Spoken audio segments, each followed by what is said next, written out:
فاعوذ باللہ له ومن يضلل فلا هادي له واشهد ان لا الہ الا اللہ وحدہ لا شریک له واشهد ان محمدا عبدہ ورسولہ اما بعد فان خیر الحدیث کتاب اللہ وخیر الہدی ہدی محمد صلی اللہ علیہ وسلم وشر الامور محدثاتها وکل محدثۃ بدعۃ وکل بدعۃ ضلالہ وکل ضلالۃ فی النار۔ اعوذ باللہ السمیع العلیم من الشیطان الرجیم من حمزہ ونفخہ ونفثہ۔ بسم اللہ الرحمن الرحیم۔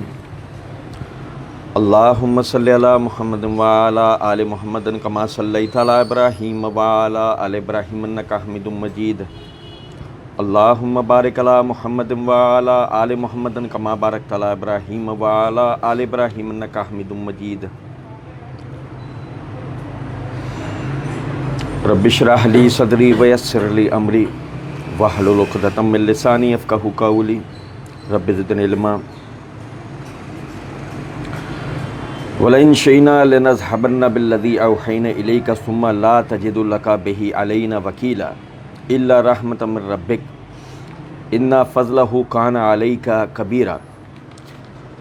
قُل لَئِنِ اجْتَمَعَتِ الْإِنسُ وَالْجِنُّ عَلَىٰ أَن يَأْتُوا بِمِثْلِ هَٰذَا الْقُرْآنِ لَا يَأْتُونَ بِمِثْلِهِ وَلَوْ كَانَ بَعْضُهُمْ لِبَعْضٍ ظَهِيرًا وَلَقَدْ صَرَّفْنَا لِلنَّاسِ فِي هَٰذَا الْقُرْآنِ مِن كُلِّ مَثَلٍ فَأَبَىٰ أَكْثَرُ النَّاسِ إِلَّا كُفُورًا وَقَالُوا لَن نُّؤْمِنَ لَكَ حَتَّىٰ تَفْجُرَ لَنَا مِنَ الْأَرْضِ يَنبُوعًا أَوْ تَكُونَ لَكَ جَنَّةٌ مِّن نَّخِيلٍ وَعِنَبٍ فَتُفَجِّرَ الْأَنْهَارَ خِلَالَهَا تَفْجِيرًا أو تسقط السماء كما زعمت علينا كسافا أو تأتي بالله والملائكة قبيلا أو يكون لك بيت من زخرف أو ترقى في السماء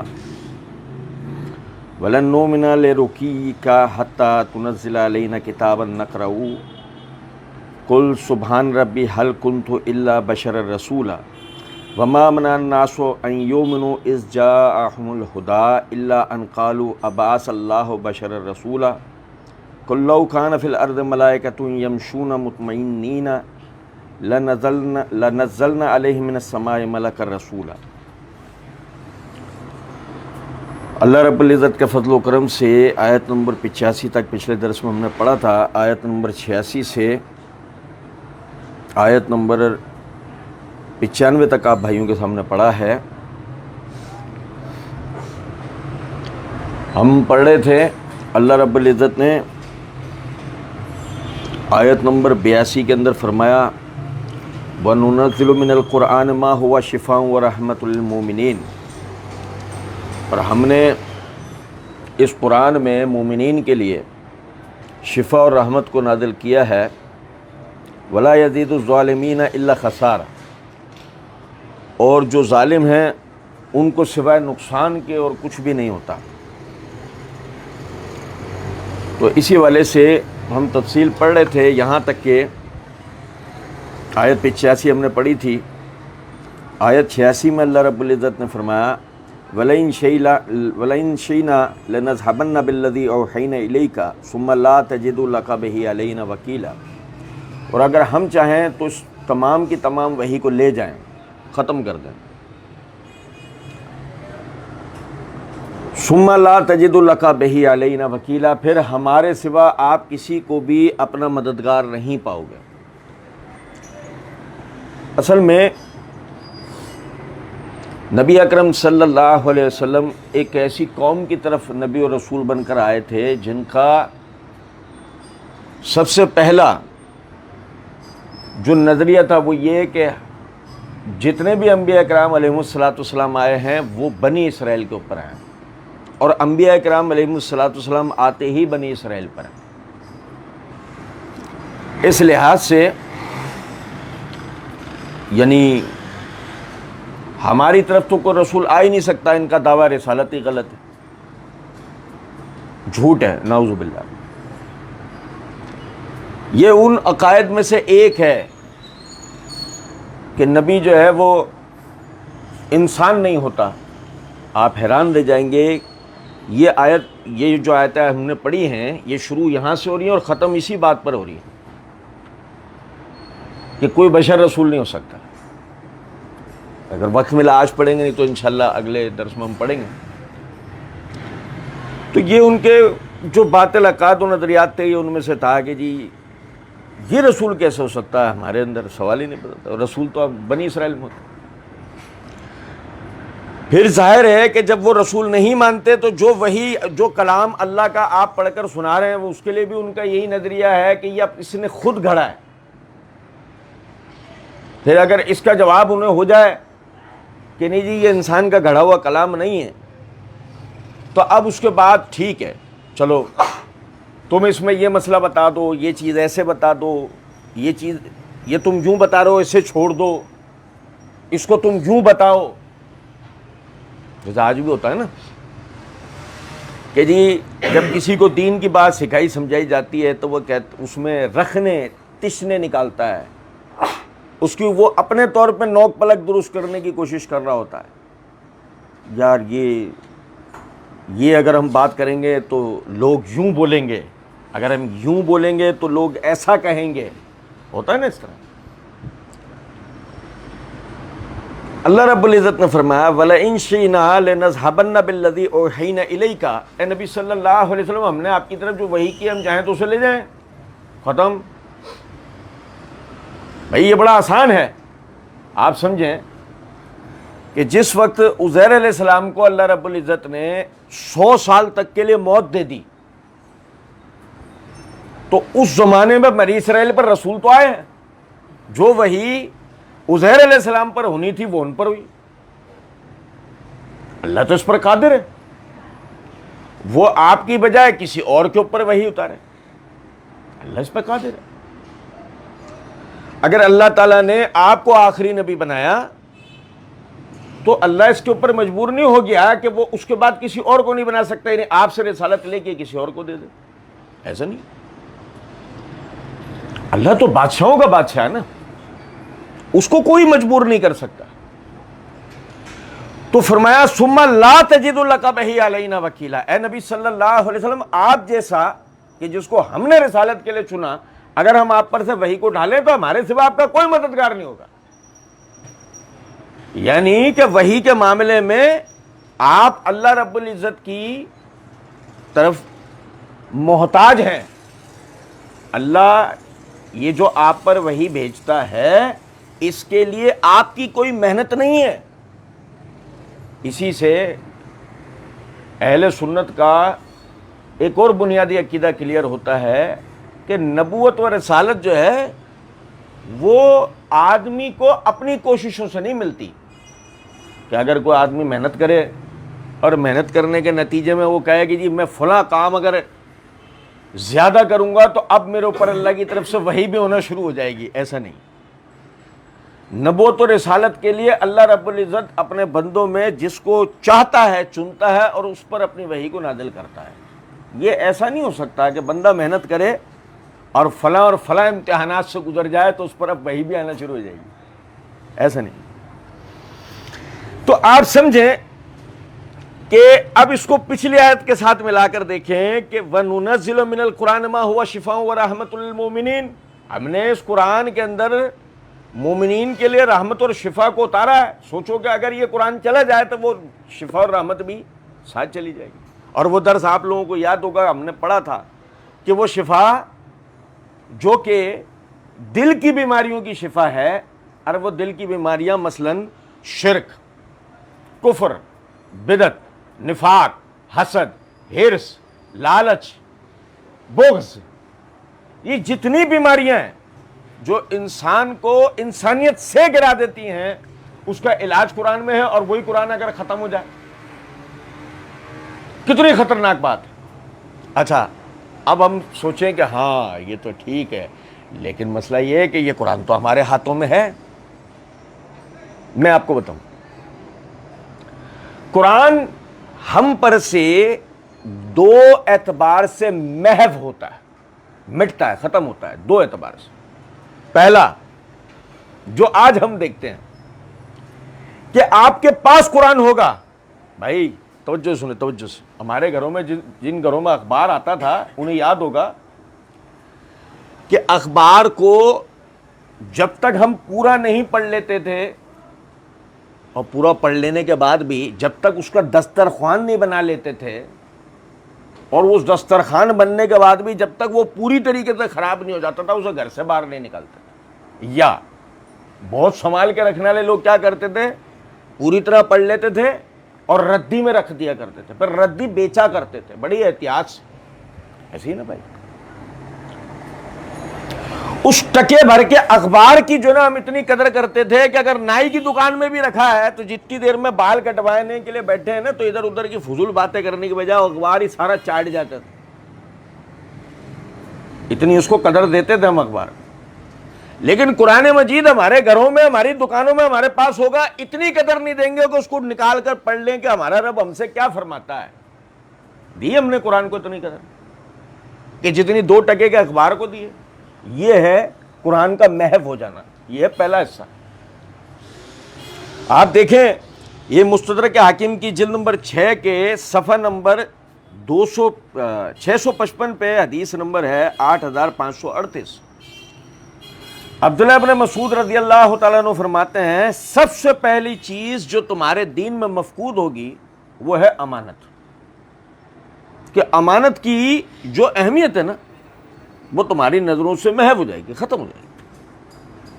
امانت میں خیانت کرنے کو تم اپنے لیے بڑا آسان سمجھو گے کہ کوئی مسئلہ ہی نہیں ہے۔ اور فرمایا سب سے آخری چیز جو تم پر قائم رہے گی وہ نماز ہے، یعنی سب سے آخر میں تم کس چیز کو مکمل طور پہ چھوڑو گے؟ نماز کو۔ سب سے پہلے امانت کو چھوڑو گے اور سب سے آخر میں نماز، یعنی کہ امت کی سطح پہ نماز آپ سے چلی جائے۔ فرمایا اور یہ قرآن کریم تمہارے اندر موجود ہے، ان قریب یہ اٹھا لیا جائے گا، ان قریب یہ اٹھا لیا جائے گا۔ صحابہ کرام رضوان اللہ علیہ مجمعین نے پوچھا یہ کیسے اٹھا لیا جائے گا، حالانکہ یہ تو ہمارے دلوں میں نقش ہو چکا ہے، بھائی حافظ ہو گئے ہم، نہیں سمجھے، یہ کیسے اٹھا لیا جائے گا؟ فرمایا اور ہم نے یعنی کہ ہم نے اس قرآن کو حفظ بھی کیا، اور فرمایا کہ ہم نے اس قرآن کو لکھ بھی لیا۔ دیکھو اس روایت سے ایک اور بات پتہ لگی کہ صحابہ کرام رضوان اللہ علیہ مجمعین کے زمانے میں ہی قرآن لکھ لیا گیا تھا۔ ہمارا والا تو حجاج بن یوسف سے زیر زبر لگوا دیتا ہے۔ ہمارے والے اتنے ناعاقبت اندیش ہیں کہ وہ باقاعدہ حجاج بن یوسف سے اعراب لگوا رہے ہیں۔ ابے تو پہلے والے کیسے پڑھتے تھے؟ بھائی سلمان فارسی جیسے، سہیب رومی جیسے اجمعی پہلے نہیں تھے، وہ قرآن کیسے پڑھتے تھے؟ تو سمجھیں ذرا اس بات کو کہ بھائی صاحب نے پوچھا یہ کیسے اٹھا لیا جائے گا، حالانکہ تو ہمارے دلوں میں نقش ہو چکا ہے، ہم نے حفظ کر لیا اور ہم نے اس کو لکھ لیا ہے۔ تو فرمایا ایک رات ایسی آئے گی، ایک رات ایسی آئے گی کہ تمہارے دلوں اور تمہارے صحیفوں میں سے جس میں تم نے قرآن لکھا ہوا ہے سب مٹ جائے گا۔ ایک رات ایسی آئے گی کہ تمہارے دلوں سے مٹ جائے گا، تمہارے صحیفوں سے مٹ جائے گا۔ اور پھر عبداللہ ابن مسعود رضی اللہ تعالیٰ نے یہی آیت پڑھی وَلَئِن شَئْنَا لَنَذْهَبَنَّ بِالَّذِي أَوْحَيْنَا إِلَيْكَ ثُمَّ لَا تَجِدُ لَكَ بِهِ عَلَيْنَا وَكِيلًا، کہ اگر ہم چاہیں تو اس قرآن کو لے جائیں، یعنی لے جانے کا مطلب واضح ہو گیا نا اب کہ یہ مٹ جائے مکمل طور پہ۔ اور پھر اس صورت میں اللہ کے سوا تم کسی کو بھی یعنی اپنا مددگار نہیں پاؤ گے۔ عبداللہ ابن مسعود رضی اللہ عنہ نے فرمایا قریب ہے کہ تم اپنی بستیوں میں تھال بھر کر پانی ڈھونڈو، لیکن تمہیں اتنا پانی بھی میسر نہ آئے کہ ہر پانی اپنے عنصر کی جانب سمٹ جاتا ہے، باقی ماندہ پانی بھی، اور اسی طرح مومن بھی سمٹ کے شام کی طرف چلے جائے۔ اب آپ یہ دیکھیں باقاعدہ میں نے ابھی آپ کو بتایا کہ آج ہمارے سامنے کیفیت کیا ہے، قرآن ہمارے دلوں سے مٹ رہا ہے، ہماری یعنی کیفیت یہ ہوتی جا رہی ہے کہ ہم ایک اخبار پر، ارے آپ یہ دیکھیں نا، میں صبح اٹھوں گا، میں نے سب سے پہلے واٹس ایپ اور فیس بک کی نوٹیفیکیشنز پڑھنی ہے، فرض ہے مجھ پر، ایسے ہی نا بھائی؟ اور اس میں اگر مثال ہے وہ ہو کوئی سیاسی ٹائپ کا آدمی، سیاست سے دلچسپی رکھنے والا ہو، لو بھائی صبح ہوئی، اس نے صبح ہوتے کے ساتھ ہی سب سے پہلے اپنی نوٹیفیکیشنز دیکھنی ہے، اس کے بعد پورا دن گالیاں دینی، ایسے ہی نا بھائی، اگر کوئی سیاسی فکر والا آدمی ہوتا ہے، وہ صبح صبح اٹھتا ہے، وہ سیاسی معاملات میں دیکھے گا آج ملک میں پیٹرول کا ریٹ بڑھ گیا ہے، آج سے پتہ لگا کہ اتنے دیر کی لوڈ شیڈنگ ہوگی، آج سے پتہ لگا گیس کا یہ مسئلہ ہوگا، ابھی فلاں حکمران نے پی آئی اے خرید لیا. اب وہ صبح سے جو گالیاں دینا شروع ہوگا وہ رات تک گالیاں دیتا رہے گا نا. اور یقین کریں اگر وہ صبح اٹھتے ہی قرآن پڑھتا، صبح سے جو اس کا ایمان تازہ ہوتا، رات تک اس کا ایمان تازہ رہتا. اور میں تو خیر آپ کو درسوں میں دلیلیں دے چکا ہوں اس بات کی. قرآن کا تو معاملہ یہ ہے، جب کھول کے پڑھو ایسا لگتا ہے انہی حالات کی خبر دے رہا ہے جو بھی گزر رہے ہیں. یہ کتنی مرتبہ میں نے آپ کو بتایا کہ قرآن جب کھول کے پڑھو ایسا لگتا ہے کہ قرآن آج نازل ہوا ہے، آج کے حالات کی خبر دے رہا. نہیں سمجھے کچھ بات؟ اسی طرح سنن ابن ماجہ کے اندر جلد نمبر 3 کا صفحہ نمبر 356 ہے، کتاب الفتن کے اندر امام ابن ماجہ نے باب قائم کیا، باب ذہاب القرآن والعلم، اس بات کے بیان میں کہ قرآن اور علم چلا جائے گا. فرمایا حدیث نمبر 4049 کے تحت کہ حذیفہ بن یمان رضی اللہ تعالیٰ عنہ فرماتے ہیں کہ نبی اکرم صلی اللہ علیہ وسلم نے فرمایا اسلام یعنی قدیم ہو جائے گا کہ جیسے کپڑے کی بیل پرانی ہو جاتی ہے، یہاں تک کہ کوئی نام کے مسلمانوں میں سے رہ جائے گا پوچھنے والا جو پوچھے گا کہ روزہ کیا ہے، نماز کیا ہے، قربانی کیا ہے، صدقہ کیا ہے. نہیں سمجھے؟ یعنی ایک شخص مسلمان ہوتے ہوئے ان چیزوں کے بارے میں پوچھے گا کہ نماز کیا ہے، روزہ کیا ہے، قربانی کیا ہے، سوال کرے گا. فرمایا سب سے پہلے حافظ قرآن مر جائیں گے، سب سے پہلے حافظ قرآن مر جائیں گے تو زمین میں ایک آیت بھی قرآن کی باقی نہیں رہے گی، اور چند گروہ مسلمانوں کے رہ جائیں گے، ان میں بڈھے بڈھیاں، وہ کہیں گے کہ ہم نے اپنے باپ دادا کو لا الہ الا اللہ پڑھتے ہوئے پایا ہے. اور نہیں سمجھے بات؟ توجہ کریں توجہ، کہ باقاعدہ آج جیسے ہوتا ہے جو فرقے مر رہے یعنی ہیں، ان مرتے ہوئے فرقوں کے سامنے جب آپ اسلام کی دعوت رکھتے ہیں، وہ یہ نہیں کہتے ہوئے نظر آتے ہیں یار آپ ایسے کرو، ہم نے تو اپنے باپ دادا کو یہ سب کرتے ہوئے دیکھا ہے نہیں، ایسا بولتے نہیں. تو فرمایا کہ آخری وقت میں بالکل کیفیت یہ ہوگی کہ وہ چند گروہ بچ جائیں گے، اور اس میں بھی جو ضعیف العمر ہوں گے، قدیم العمر ہوں گے، بوڑھے لوگ، وہ یہ کہیں گے کہ جی ہم نے اپنے باپ دادا کو لا الہ الا اللہ پڑھتے ہوئے پایا. اچھا، حذیفہ بن یمان رضی اللہ تعالیٰ عنہ کے شاگرد صلح بن ظفر وہ کہتے ہیں کہ یعنی کہ مزید روایت میں بتاتے ہیں کہ اب فقط لا الہ الا اللہ پڑھنے کا ان کو کیا فائدہ ہوگا. وہ نہیں جانتے ہوں گے کہ روزے اور نماز، قربانی اور زکوٰۃ کو حذیفہ رضی اللہ تعالیٰ عنہ نے 3 بار ان کی طرف سے منہ پھیر لیا، لیکن صلح نے بار بار یہی پوچھا. پھر حذیفہ رضی اللہ تعالیٰ عنہ کو دیکھا کہ وہ جواب نہیں دے رہے، تیسری بار بھی انہوں نے رخ پھیر لیا، تو انہوں نے یعنی ان سے توجہ ہٹا لی، یہاں تک کہ حذیفہ بن یمان رضی اللہ تعالیٰ عنہ کہنے لگے اے صلح، یہ کلمہ ضرور بے ضرور لوگوں کو دوزخ سے نجات دلوائے گا. اور پھر آپ نے 3 مرتبہ دوہرا کر یہ بات کہی. اچھا، اب یہ کیا مطلب ہے آپ دیکھیں سمجھیں. آج کیفیت کیا ہے، میں نے بھی جیسے تھوڑی دیر پہلے عرض کیا کہ جی جب ہم یہ سنتے ہیں کہ جی یہ قرآن ہم سے جاتا رہے گا تو ہمیں کوئی فکر نہیں ہو رہی. جسے صحابہ کرام ایک دم پریشان ہو گئے تھے نا، ہمیں کوئی فکر نہیں ہو رہی کہ یار قرآن ہم سے جاتا رہے گا.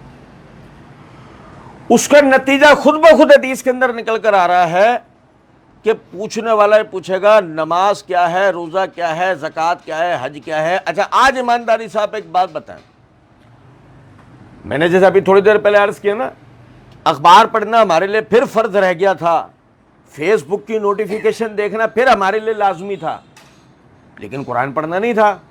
اللہ کی ہدایات سیکھنا سمجھنا ہمارے لیے ضروری نہیں تھا. نتیجہ کیا نکل کر آیا؟ کیا آج ہی ہم وہ لوگ نہیں دیکھتے ہیں جو نماز، روزے، حج، زکوٰۃ کے بارے میں سوال کر رہے ہوتے؟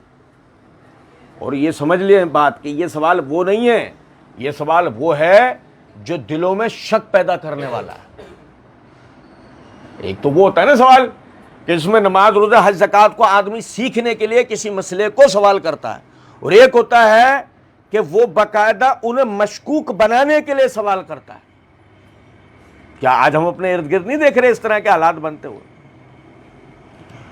قرآن میں نے عرض کیا کہ پہلی سورت میں مٹنا شروع ہوا، اور پہلی سورت کیا ہے کہ ہم نے قرآن کو پڑھنا چھوڑ دیا۔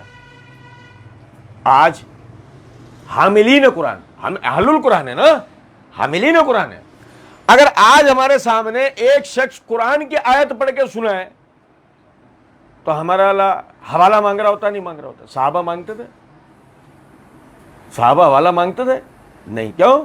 قرآن ان کے دلوں میں، کہہ رہے ہیں نا، خود ابھی پڑھا نا ہم نے روایت کہ قرآن تو ہمارے دلوں میں نقش ہو گیا، یعنی ہم تو قرآن کے حافظ بن چکے ہیں۔ حالانکہ ان کا قرآن حفظ کرنا وہ ہمارے حفظ کرنے والا تو نہیں تھا کہ جو مدرسے میں رٹا مارتے ہیں۔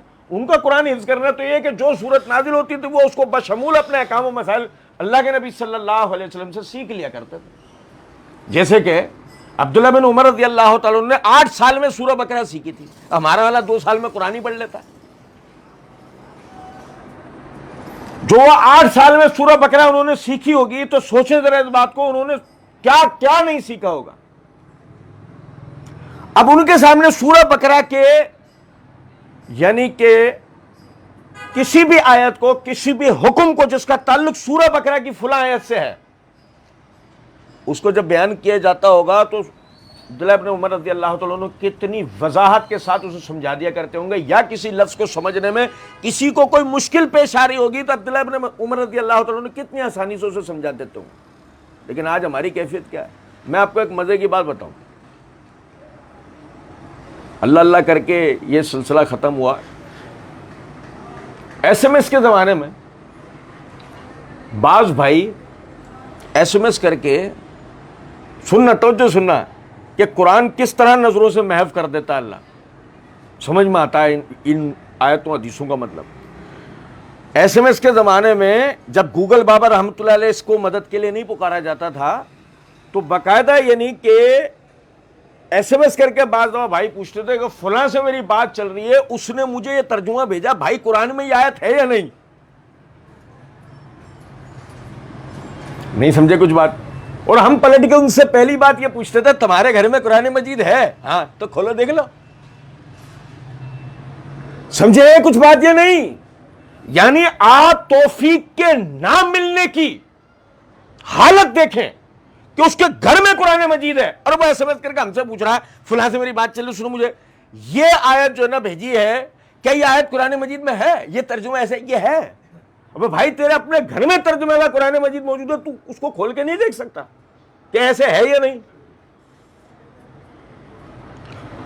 تو اللہ کی قسم ہم سب کو ڈرنا چاہیے اس بات سے کہ کیسے اللہ تعالیٰ توفیق واپس لینا شروع کرتا ہے کہ بندے کے ہاتھ میں قرآن ہوگا۔ دیکھو ہدایت سے دوری، اندھا بہرا ہونا اللہ کی طرف سے، اس کی مثال سمجھو، بندے کے ہاتھ میں قرآن ہوگا مگر وہ کھولنے کی اسے توفیق مل رہی ہوگی۔ یہ کتنی خطرناک بات ہے، آپ سمجھیں۔ فرمایا وَلَئِن شَئْنَا لَنَذْهَبَنَّ بِالَّذِي أَوْحَيْنَا إِلَيْكَ، اے نبی صلی اللہ علیہ وسلم اگر ہم چاہیں تو ابھی پوری کی پوری وحی کو آپ کے پاس سے لے جائیں، ثُمَّ لَا تَجِدُ لَكَ بِهِ عَلَيْنَا وَكِيلًا، پھر آپ اللہ کے سوا کسی اور کو اپنے لیے مددگار نہیں پائیں گے، کوئی ہدایت نہیں دے سکتا، ہدایت کسی اور کے ہاتھ میں ہے ہی نہیں، ایک اللہ وحدہ لا شریک ہے کہ جو ہادی ہے۔ اب سمجھ میں آ رہی ہے بات یا نہیں؟ فرمایا الا رحمۃ من ربک، الا رحمۃ من ربک، مگر یہ کہ تیرے رب کا تیرے اوپر رحمت ہے۔ اور سنو کیا ہے رحمت، وہ میں نے پچھلے آیت کے ساتھ بتایا نا آپ کو کہ اللہ کہہ رہا ہے وَنُنَزِّلُ مِنَ الْقُرْآنِ مَا هُوَ شِفَاءٌ وَرَحْمَةٌ لِّلْمُؤْمِنِينَ، ہم نے اس قرآن کے ساتھ، ہم نے اس قرآن میں ساتھ ہی ساتھ مومنین کے لیے شفا اور رحمت کو نازل کیا۔ الا رحمۃ من ربک، یہ قرآن ہمارے لیے صرف ہدایت کا باعث نہیں ہے، یہ قرآن ہمارے لیے رحمت کا باعث ہے۔ اور میں نے سورہ بقرہ میں، سورہ فاتحہ میں رحمت کے معنی سمجھائے تھے، میں اشارتاً پھر بتا دیتا ہوں۔ کہ جس پر اللہ رب العزت کا رحم ہوتا ہے نا اسے کبھی کوئی مشکل پیش نہیں آتی. ہم میں کون ایسا ہے جو یہ کہے کہ مجھے کوئی مشکل پیش نہیں آتی؟ اور کیسے رحمتیں ملتی ہیں آپ سمجھیں. سب سے پہلے تو یہ آ گئی نا ہمارے سامنے مثال, الا رحمت من ربک, مگر تیرے اوپر تیرے رب کا رحم ہے. وہ رحم ہے کیا؟ قرآن مجید. تو سب سے پہلے رحمت کہاں سے ملتی ہے؟ قرآن مجید کو پڑھنے سے. پرانے بزرگ صبح ہی صبح قرآن مجید پڑھتے تھے, کیا پورا دن بابرکت گزرے گا. ہمارے ہاں اللہ کی قسم ہم منظر دیکھتے ہیں, ہمارے ہاں جو نا وہ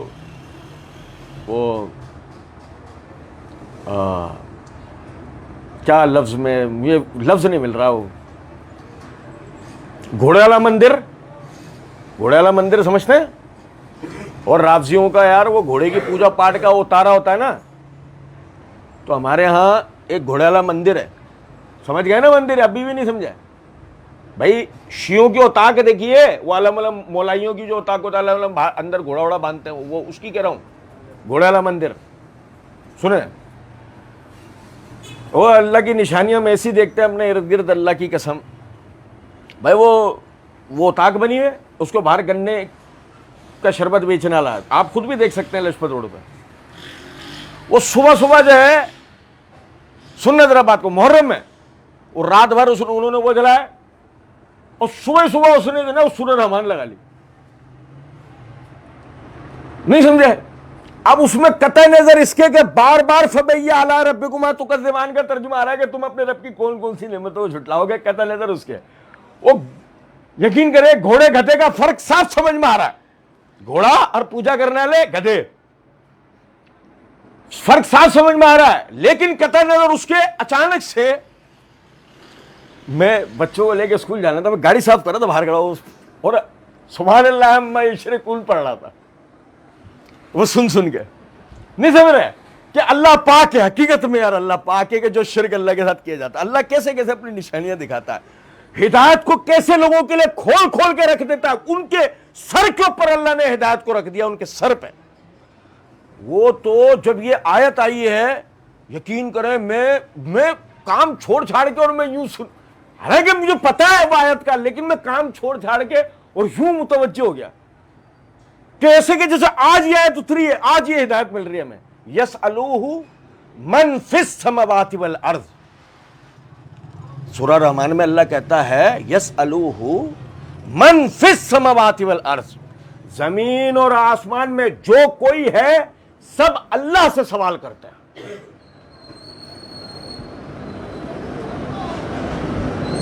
کیا ہے یار, کیسے کیسے اللہ اپنی ہدایت کھول کے لوگوں کے آگے رکھتا ہے. آپ دیکھیں الا رحمت من ربک, مگر یہ تیرے رب کا رحم ہے, وہ کرتا ہے اپنے بندوں. لیکن اصلاً سب سے پہلے یہاں پر مخاطب ہے محمد الرسول اللہ صلی اللہ الا رحمت من ربک, کیونکہ انہی اوپر مخاطب کر کے کہا گیا تھا ثم لا تجد لک بہ علینا وکیلا. اے نبی صلی اللہ علیہ وسلم, آپ پھر اللہ کے سوا کسی کو اپنا مددگار نہیں پائیں گے. الا رحمت من ربک, مگر یہ کہ آپ کے رب کا آپ پر رحم ہے. اور فرمایا ان فضلہ کان علیک کبیرا, اور بے شک اللہ کا آپ پر سب سے بڑا فضل ہے, سب سے بڑا فضل ہے. یہ فضل, او بھائی توجہ سنیں, توجہ سے. ہمارے بہت سارے ہمارے پاس مجتہدین جو ہے نا وہ تھوک کے بھاؤ ملتے ہیں. انڈیا پاکستان میں جو مجتہدین ہیں نا وہ تھوک کے بھاؤ ملتے ہیں. جیسے کہ آپ کو یاد ہوگا پچھلے دنوں ہم نے سورہ بنی اسرائیل میں انسان کے اشرف المخلوق ہونے کی بحث پڑھی. ان دنوں کمنٹ کرنے والے بعض بھائیوں نے کہا تھا انسان کو اشرف المخلوق کہنے کی کوئی دلیل نہیں ہے. چلو کمال ہو گیا, پڑھا درس کی نیچے کمنٹ آیا.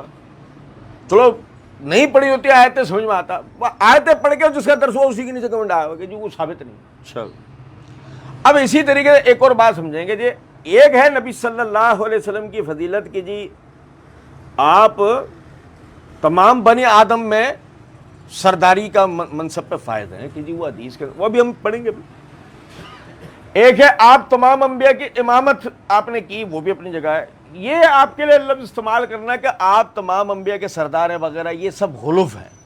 اب کوئی پوچھے تمہارا یہ کہنا غلف نہیں ہے؟ کہ مثال طور پہ اگر ایک آدمی اس طرح کے عقیدے نظریے کا، ویسے آپ کو پتا ہمارے یہاں تو ویسے بھی نعت کے نام پر کیا ہوتا ہے، تجھے مرچیں بھی لگتی ہیں، تجھے 12ویں پہ جب یہ کون سی نعت پڑھ رہا، یہ کون سی نعت ہے جس میں تو کسی کو مرچیں لگوا رہا؟ نہیں سمجھ میں آ رہی کچھ بات؟ تو ہمارے یہاں سب سے بڑا مسئلہ یہ ہے نا کہ ہمیں آج تک یہی نہیں پتہ لگا نعت اور ہجو میں فرق کیا ہے. وہ ہجو کر رہا ہے اور جو نعت کہہ رہا ہے. کتنے آپ دیکھیں جہالت، میں عموماً کہا کرتا ہوں کہ جہالت اور بریلویت کا آپس میں چولی دامن کا ساتھ ہے، کہ جہاں پر یعنی کہ جہالت نہیں ہوگی بریلویت کا پودا نہیں اگ سکتا. جہالت ضروری ہے. سمجھ میں آ رہی ہے باتیں؟ نہیں. اچھا جی بھائی کیا ہوا، آپ دیکھیں نبی اکرم صلی اللہ علیہ وسلم پر اللہ رب العزت نے جو فضل کیا، فضل یہ جو ہم لفظ نہیں کہتے فضیلت، آپ دیکھیں نبی صلی اللہ علیہ وسلم نے فرمایا میں تمام بنی آدم کا سردار بنایا گیا ہوں مگر اس پر کوئی فخر نہیں کرتا. ہاں بھائی آپ کی شخصیت ویسے متواضع تھی، دیکھنے والا دیکھ کے پہچان لیا کرتا تھا کہ آپ متکبر نہیں ہیں، متواضع ہیں. آپ تمام بنی آدم کے سردار ہونے کے باوجود ایک تواضع رکھنے والی شخصیت تھے. اپنے ساتھیوں کے ساتھ زمین پر بیٹھنا، اپنے ساتھیوں کے ساتھ کھانا کھانا، اپنے ساتھیوں کے ساتھ آنا جانا کرنا. مطلب مزے کی بات ہے عبداللہ بن ام مکتوم جیسا غلام بھی آپ کے برابر میں بیٹھتا ہے اور عمر جیسا سردار بھی آپ کے برابر میں بیٹھتا ہے. اب مزے کی بات تو یہ چھوڑیں، غزوے میں جا رہے ہیں آپ کی سواری پہ ایک ایک کر کے صحابہ بیٹھ رہے ہیں آپ کی سواری پہ، یعنی کہ کبھی آپ بیٹھتے ہیں پھر اتر جاتے ہیں، آپ کی جگہ کوئی صحابی بیٹھتا ہے، آپ پیدل چل رہے ہوتے ہیں، پھر وہ صحابی اترتا ہے اس کی جگہ دوسرا صحابی بیٹھتا ہے. وجہ کیا ہے؟ 313 افراد ہیں، 7 گھوڑے ہیں، 2 اونٹ ہیں. سواری کے لیے ٹوٹل کتنے؟ 7 گھوڑے 3 اونٹ، ختم 2 اونٹ غالباً. اب اس میں ایک ایک کر کے سب سوار ہو رہے ہیں. جو چلتے چلتے تھک جاتا ہے وہ سوار ہو جاتا ہے، جو چلتے چلتے تھک جاتا ہے وہ سوار ہو جاتا ہے. نبی صلی اللہ علیہ وسلم کی سواری پر آپ کے ساتھ. ہمارے یہاں کیفیت یہ ہے بوریوں کے پیر وہ آیا ہوا انڈیا سے، وہ سواری جس کار میں آیا وہاں سے وہ اٹھا، وہ جو سیٹ تھی نا اس کو سب چوم رہے ہیں. یعنی دوبر جہاں رکھی ہوئی تھی اس نے، اپنے کولے جہاں رکھے ہوئے تھے اس کو چوم رہے ہیں سب. سمجھے؟ ادھر آپ دیکھو نبی صلی اللہ علیہ وسلم، پیر صاحب ہی کہتے ہیں بھائی کیا ضلالت کر رہے ہو. وہ پیر صاحب ایسا کیسے کہہ سکتے ہیں؟ کیونکہ اس میں اگر پیر صاحب نے ان کو روکا تو یہ تواضع کی علامت ہوگا، اور تواضع آخرکار پیری مریدی چھڑوا دیتی ہے. آپ جب تک چوما چاٹی نہیں کروائیں گے، آپ اپنے آپ کو بالکل علیحدہ نہیں دکھوائیں گے. آپ کو علیحدہ ضروری ہے. جیسے نبی صلی اللہ علیہ وسلم اپنے ساتھیوں کے درمیان پہچانے نہیں جاتے تھے، پتہ ہے آنے والے کو پوچھنا پڑتا تھا کون ہے ان میں، تو بتانے والا عام طور پہ ایسے بتایا کرتا تھا یہ دیکھو کہ سب کی توجہ کس طرف ہے، کوئی کیسے بھی بیٹھا ہو توجہ ان کی طرف ہوگی. وہ پھر پہچانتا تھا آنے والا کہ ہاں وہ ہیں. اتنی سادہ طبیعت کے مالک. آپ دیکھیں میں تمام بنی آدم کا سردار بنایا گیا ہوں، مجھے اس کے اوپر یعنی کوئی فخر نہیں ہے. اسی طرح صحیح بخاری کے اندر روایت ہے، پچھلے دنوں ہم نے درس میں پڑھی کہ اللہ تعالیٰ نے مجھے 5 باتوں پر تمام انبیاء کرام علیہ الصلوۃ والسلام پہ فضیلت دی ہے. اب تمام انبیاء کرام پر جو فضیلت دی گئی یہ سب سے پہلے تو وہ جو ہم نے تھوڑی دیر پہلے بات کی سردار انبیاء. اب وہ کہہ رہا ہے کہ جی یہ ثابت نہیں ہے. کو پوچھو بھائی تیرا یہ بولنا غلط نہیں، بے وجہ کی رکھنے میخیں لگانا. نبی صلی اللہ علیہ وسلم نے فرمایا مجھے 5 باتوں پر دیگر تمام انبیاء کرام علیہ السلام پہ فضیلت، اب نبیوں میں فضیلت دی گئی. سب سے پہلی بات، حالانکہ اسے آپ نے سب سے آخر میں بیان کیا، میں آپ کو سمجھانے کے لیے سب سے پہلے بتا رہا ہوں، مجھے اللہ تعالیٰ نے آخری نبی بنایا ہے. مجھے اللہ تعالیٰ نے آخری نبی بنایا ہے، اور آخری نبی ہی نبوت کی عمارت کی تکمیل کرنے والا ہے اور آخری نبی ہی نبیوں کا امام بننے والا ہے نا معراج کی. اسی صورت میں ہم نے پڑھا نا پہلی آیت میں. آپ سمجھے ذرا اس بات کو, نبی صلی اللہ علیہ وسلم کو اللہ تعالیٰ نے آخری نبی بنایا, نبی صلی اللہ علیہ وسلم کو نبیوں کا امام بنا دیا, انسانوں کا سردار بنا, آخری نبی بنا, نبیوں کا امام بنا. آپ دیکھیں کہ اللہ تعالیٰ نے تمام انسانیت میں سب سے زیادہ فضیلت سے کس کو نوازا؟ محمد الرسول اللہ صلی اللہ. تو یہ ان 5 لفظوں میں بیان کر دیا, ان فضلہ کان علیک کبیرہ, بے شک اللہ کا جو آپ پر فضل ہے نا وہ بہت بڑا ہے, بہت بڑا فضل ہے آپ. بھائی دیکھو صحیح مسلم کے اندر روایت ہے, صحابہ کرام رضوان اللہ علیہم اجمعین 100 میں وصال یعنی کہ رکھتے دیکھتے نبی صلی اللہ علیہ وسلم, تو جو 100 میں وصال رکھتے دیکھتے تو صحابہ کرام رضوان اللہ علیہم اجمعین نے اس شوق کے اندر کہ اس سنت پہ, آپ کی اس سنت پہ بھی عمل کیا جائے. ہمارا والا, اور سنو توجہ سے, صحابہ کرام نبی صلی اللہ علیہ وسلم کو روزہ رکھتے دیکھ کر روزہ رکھنے کی بات کرتے تھے. ہمارا والا ایک روزہ گھڑ کے اور اس کے بعد پیر کے روزے پہ بحث کر رہا ہے. بھائی روایت پڑھ کے سنا رہا ہے پیر کے روزے کی, اور رکھ کب رہا بدھ کے دن. نہیں سمجھے کچھ بات بھائی, آپ سمجھنا بھائی کیا ہوا. بھائی عید میلاد ثابت ہو رہی ہے کیسے؟ صحیح مسلم کی روایت پڑھ کے کہ اللہ کے رسول نے پیدائش کے شکرانے پہ روزہ رکھا. ہاں کیا 12 ربیع الاول کے دن؟ نہیں. کس دن؟ پیر کے دن. تو کس دن رکھ رہا؟ باپ کا دین ہے, جیسے چاہے کرو. سمجھ میں آ رہی ہے کچھ باتیں؟ نہیں. تو دیکھیں صحابہ کرام رضوان اللہ علیہم اجمعین نے کہا یعنی کہ اللہ کے رسول آپ ہمیں اجازت دیں ہم بھی 100 میں وصال رکھیں. سمجھتے نا 100 میں وصال کیا ہے؟ کہ آج سحری کی 1 دن بعد, 2 دن بعد, 3 دن بعد, 4 دن بعد, 5 دن بعد, 1 ہفتے بعد, 10 دن بعد افطار کرنا. جس کی جتنی طاقت ہے اتنی عرصے روزہ چلانے کے بعد افطار کرے گا, اسے کہتے ہیں 100 میں وصال.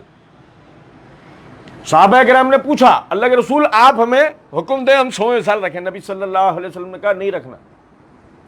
اللہ کے رسول آپ کو رکھتے ہوئے دیکھتے ہیں, آپ کو رکھتے ہوئے دیکھتے ہیں. نبی اکرم صلی اللہ علیہ وسلم نے فرمایا تم میں میرے جیسا کون ہے؟ ان فضلہ کان علیک کبیرہ, تم میں میرے جیسا کون ہے؟ مجھے میرا رب کھلاتا پلاتا ہے, میں اپنے رب کے پاس رات گزارتا ہوں. تم میں کوئی ایسا ہے جیسے اللہ کھلاتا پلاتا ہو وہ اپنے رب کے پاس رات گزارتا ہو؟ بھائی سمجھے ذرا اس بات کو. رب کھلاتا پلاتا سے مراد یہ کہ آج یہ جو سحری کی جب ہی بھوک لگے گی, جب ہی کھانے کی حاجت ہوگی جب اللہ چاہے گا. آج پانی پیا جب ہی پیاس لگے گی جب اللہ چاہے گا. میں اپنے رب کے پاس رات گزارتا ہوں. کیا مطلب؟ لوگوں کی نیند پوری ہوتی ہے سونے سے, میری صلاۃ اللیل پڑھنے سے. نہیں سمجھے؟ ڈاکٹر اسرار کہہ رہے ہیں اللہ کے راز ہیں اسرار کی باتیں ہیں. یہ کوئی اسرار کی باتیں نہیں ہے بھائی. بے وجہ وہ صوفیت کی طرف لے گئے وہ اس حدیث کو, جو اصل اہمیت و فضیلت تھی اس حدیث کی وہ ختم ہو گئی کہ وہ اسرار کی بات ہے. وہ خود بھی ڈاکٹر اسرار صاحب خود صوفی تھے نا, تو وہ صوفیت کی طرف لے گا. سمجھے ذرا بات. ان فضلہ کان علیک کبیرہ, نبی صلی اللہ علیہ وسلم نے فرمایا میرا جو روب ہے میرے دشمن پر اللہ رب العزت نے 6 مہینے کے مسافت پر یعنی کہ ڈال دیا ہے اس کے دلوں میں. یعنی کہ وہ مجھ سے کتنا عرصے دور ہے کہ جب وہ میرے تک پہنچے یا میں اس تک پہنچوں بیچ میں فاصلہ 6 مہینے سفر کا ہے, مگر وہ کانپنا شروع ہو جائے گا, وہ ڈرنا شروع ہو جائے گا. میں یہ حدیث ان دنوں میں جب ٹریڈ سینٹر کا واقعہ ہوا تھا نا, ان دنوں کے اندر جب ہم کوئی درس ورس میں یہ حدیث پڑھتے تھے, میں بھائیوں کو بڑی آسان مثال سے سمجھایا کرتا تھا. کیفیت یہ ہے, چھوڑے نبی صلی اللہ علیہ وسلم کی شخصیت کو, آپ نے اس دین کے میں یعنی اس دین کے دفاع کے لیے, اس کے ماننے والوں کے دفاع کے لیے ایک عمل دیا ہے. قاتلوا فی سبیل اللہ الذین یقاتلونکم, اللہ کے راستے میں جہاد کرو ان لوگوں سے جو تمہارے لوگ قتل کر دیتے ہیں. ہے نا. وہ جہاد جو مسلمان کر رہے ہوتے ہیں ان سے ان کو یعنی کہ ان حضرات کی بات کر لیں ہم, تو کیفیت یہ ہوتی ہے کہ عالم کفر انہی کی تصویروں تک سے ڈر رہا ہوتا ہے. بھائی ایک فیس بک کے اوپر مثال ہے, چھوٹی سی مثال, ایک فیس بک پر حافظ سعید کی تصویر لگا دو, اگلے لمحے کیا ہوگا؟ نہیں, ملا عمر کی تصویر لگا دو, اگلے لمحے کیا ہوگا؟ سمجھ میں آ رہی ہے بات یا نہیں؟ ہمارے کمیونٹی اسٹینڈرڈ کے خلاف کیا عمل ہے, ہمارے لوگ ڈرنا شروع ہو گئے, چلو ختم, دی اینڈ, آپ کا اکاؤنٹ منجمد. سمجھے بات کو یا نہیں؟ آپ صرف یہ دیکھیں کہ ایک نبی صلی اللہ علیہ وسلم کی بات نہیں ہو رہی ہے, آپ نے جو نظریہ جہاد دیا ہے اس نظریہ جہاد کو عملی طور پہ کرنے والے افراد جو تھے انہی کی شخصیات کو لے کے عالم کفر کانپتا تھا. واقدی نے مغازی کے اندر ایک واقعہ درج کیا ہے. جب یہ روم اور فارس کی فتوحات کا سلسلہ چل رہا تھا تو ایک علاقے پر مسلمانوں نے حملہ کیا. بھائی وہ سارے کے سارے قلعہ بند لڑ رہے تھے, قلعہ بند ہو کر, اور ان کے تیر انداز نیزہ بردار قلعے کی فصیلوں پہ کھڑے ہوئے تھے.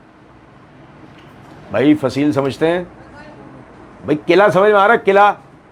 قلعہ 60 feet 70 feet 80 feet 90 feet 100 150 200 300 feet تک لمبی دیواریں ہوتی ہیں. قلعہ ہمارے والے نہیں ہوتی 20 فٹ کی دیوار 25 فٹ کی, یہ ہمارے یہاں بہت بلند ترین دیوار سمجھی جاتی ہے 20-25 فٹ. قلعہ اس کا دگنا تگنا بلند عمارتیں ہوتی ہیں, وہ دیواریں ہوتی ہیں, اور اس کے اوپر چوکیاں بنی ہوئی ہوتی ہیں, فصیلیں, جیسے ہمارے یہاں چوکیاں فوجی بناتے ہیں نا, ایسے چوکیاں بنی ہوئی ہوتی ہیں. اس کے اوپر جو نا وہ اعلان کرنے والے اور محافظین کھڑے ہوتے ہیں. تو اسلام کی جو بنیادی تعلیم ہے وہ ڈائریکٹ حملے کی نہیں ہے, پہلے دعوت پیش کرنے کی ہے, پہلے حجت تمام کرنے کی ہے.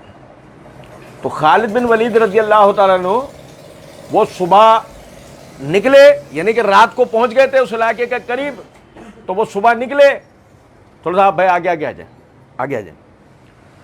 تو وہ نکلے اور ان کا بھائی کہ اب جا کے ان کے سامنے دعوت اور یعنی اسلامی عملداری کے بارے میں بات کرنی ہے. وہ آئے. واقدی نے روایت میں ذکر کیا ہے کہ جب وہ ٹیلے پہ ظاہر ہوئے نا, ٹیلے سمجھتے ہیں, ریت جب ایک جگہ بہت بڑی تعداد میں اکٹھی ہو جاتی ہے تو ایک پہاڑ سا بن جاتا ہے, اس کو ٹیلا کہتے ہیں. جب وہ ٹیلے کے اوپر ظاہر ہوئے تو فصیل پہ جتنے لوگ تھے سب نیچے ہو گئے. نہیں سمجھے بھائی؟ ایک آدمی ٹیلے پہ چڑھ کے اوپر آیا نا, ابھی تک تو دکھ نہیں رہا نا فصیل سے, ابھی ٹیلے پہ چڑھ کے وہ اوپر آیا, جیسے وہ اوپر ظاہر ہوئے یہ سب نیچے ہو گئے. ہم سمجھ نہیں رہے بات کو.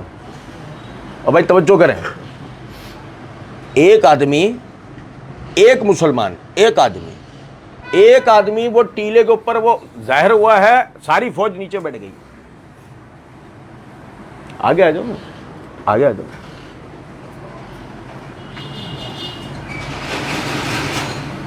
یہ نبی صلی اللہ علیہ وسلم کے ایک صحابی تھے, وہ ظاہر ہوئے ہیں اور وہ سارے نیچے بیٹھ گئے. روب دیکھا آپ نے؟ روب. اور پھر جب وہ آئے, وہ آپ بھائیوں کے بھی علم ہے, کیسر کے دربار میں بھی یہی واقعہ ہوا تھا کہ جب وہ آئے تو رومی انہیں جو سب سے پہلے جب وہ انہوں نے کہا نا کہ جی میں نبی صلی اللہ علیہ وسلم کی طرف سے بحیثیت سفیر آپ کی خدمت میں حاضر ہوا ہوں اسلام کی دعوت پیش کرنے کے لیے. اور جب انہوں کہ اسلام پورا بیان کرنے کے بعد, یعنی کہ اسلام کا تعارف دینے کے بعد کہ اسلام قبول کرو یا ہماری عملداری, نہیں تو ہم سے جنگ کرو. سارے رومی جو دیکھ رہے تھے نا, پتہ ہے کیا دیکھ رہے تھے؟ کہ اس نے بھیڑ کی کھال پہنی ہوئی ہے. کیا پہنی ہوئی ہے؟ بھیڑ کی کھال, اور گلے میں تلوار لٹکائی ہوئی. یار ہم نہیں سمجھ رہے بات کو. نبی صلی اللہ علیہ وسلم کی فضیلت کو سمجھیں. بھیڑ کی کھال پہن کر گلے میں تلوار لٹکا کے, کیونکہ بیچارے کے بعد نیام نہیں ہے تلوار لگانے کے لیے, ہولسٹر نہیں ہے گن رکھنے کے لیے. سمجھ میں آ رہی ہے کچھ بات یا نہیں؟ غریب آدمی ہے بیچارہ, غریب آدمی. ہمارے امیر میں جرت نہیں ہے, ان کے غریب میں جرت تھی. ان کا غریب سیکھا ہوا تھا, ہمارا امیر نہیں سیکھا ہوا. فرق ہے دونوں باتوں میں. تو کیسر نے جانے کے بعد جو بات بولی وہ یہ, ان میں سے ایک جملہ یہ تھا, جس جگہ آج میں ہوں مستقبل میں محمد ہوں گے صلی اللہ علیہ وسلم. حالانکہ کیسر نے نصف صدی کی جنگوں کے بعد اتنا بڑا روم بنایا تھا, اتنا بڑا 2.5 بر اعظموں میں پھیلا ہوا روم, یہ والا نہیں, اتنا سا 2.5 بر اعظم جس کے اندر آتے تھے. نصف صدی کی جنگیں لڑنے کے بعد وہ اس مقام تک پہنچا تھا, اور کیا کہہ رہا تھا, کچھ ہی عرصے میں اس جگہ کون ہوگا؟ محمد صلی اللہ علیہ وسلم. وجہ وہ ایک شخص آیا ہے, خالی ایک آدمی. اس ایک آدمی سے آمنا سامنا ہونے کے بعد, اس ایک کی گفتگو سننے کے بعد اندازہ ہو گیا ہے کہ محمد صلی اللہ علیہ وسلم کا روب کیا ہے. کیا فرمایا کہ میرا روب اللہ تعالیٰ نے میرے دشمنوں کے دلوں میں 6 مہینے کی مسافت سے رکھ دیا ہے. ان فضلہ کان علیک کبیرہ, اے نبی صلی اللہ علیہ وسلم آپ کے رب کا آپ پر بڑا فضل ہے. فرمایا میرے لیے مال غنیمت کو حلال کیا گیا ہے. اور بھائی سمجھ رہے ہیں بات کو نہیں؟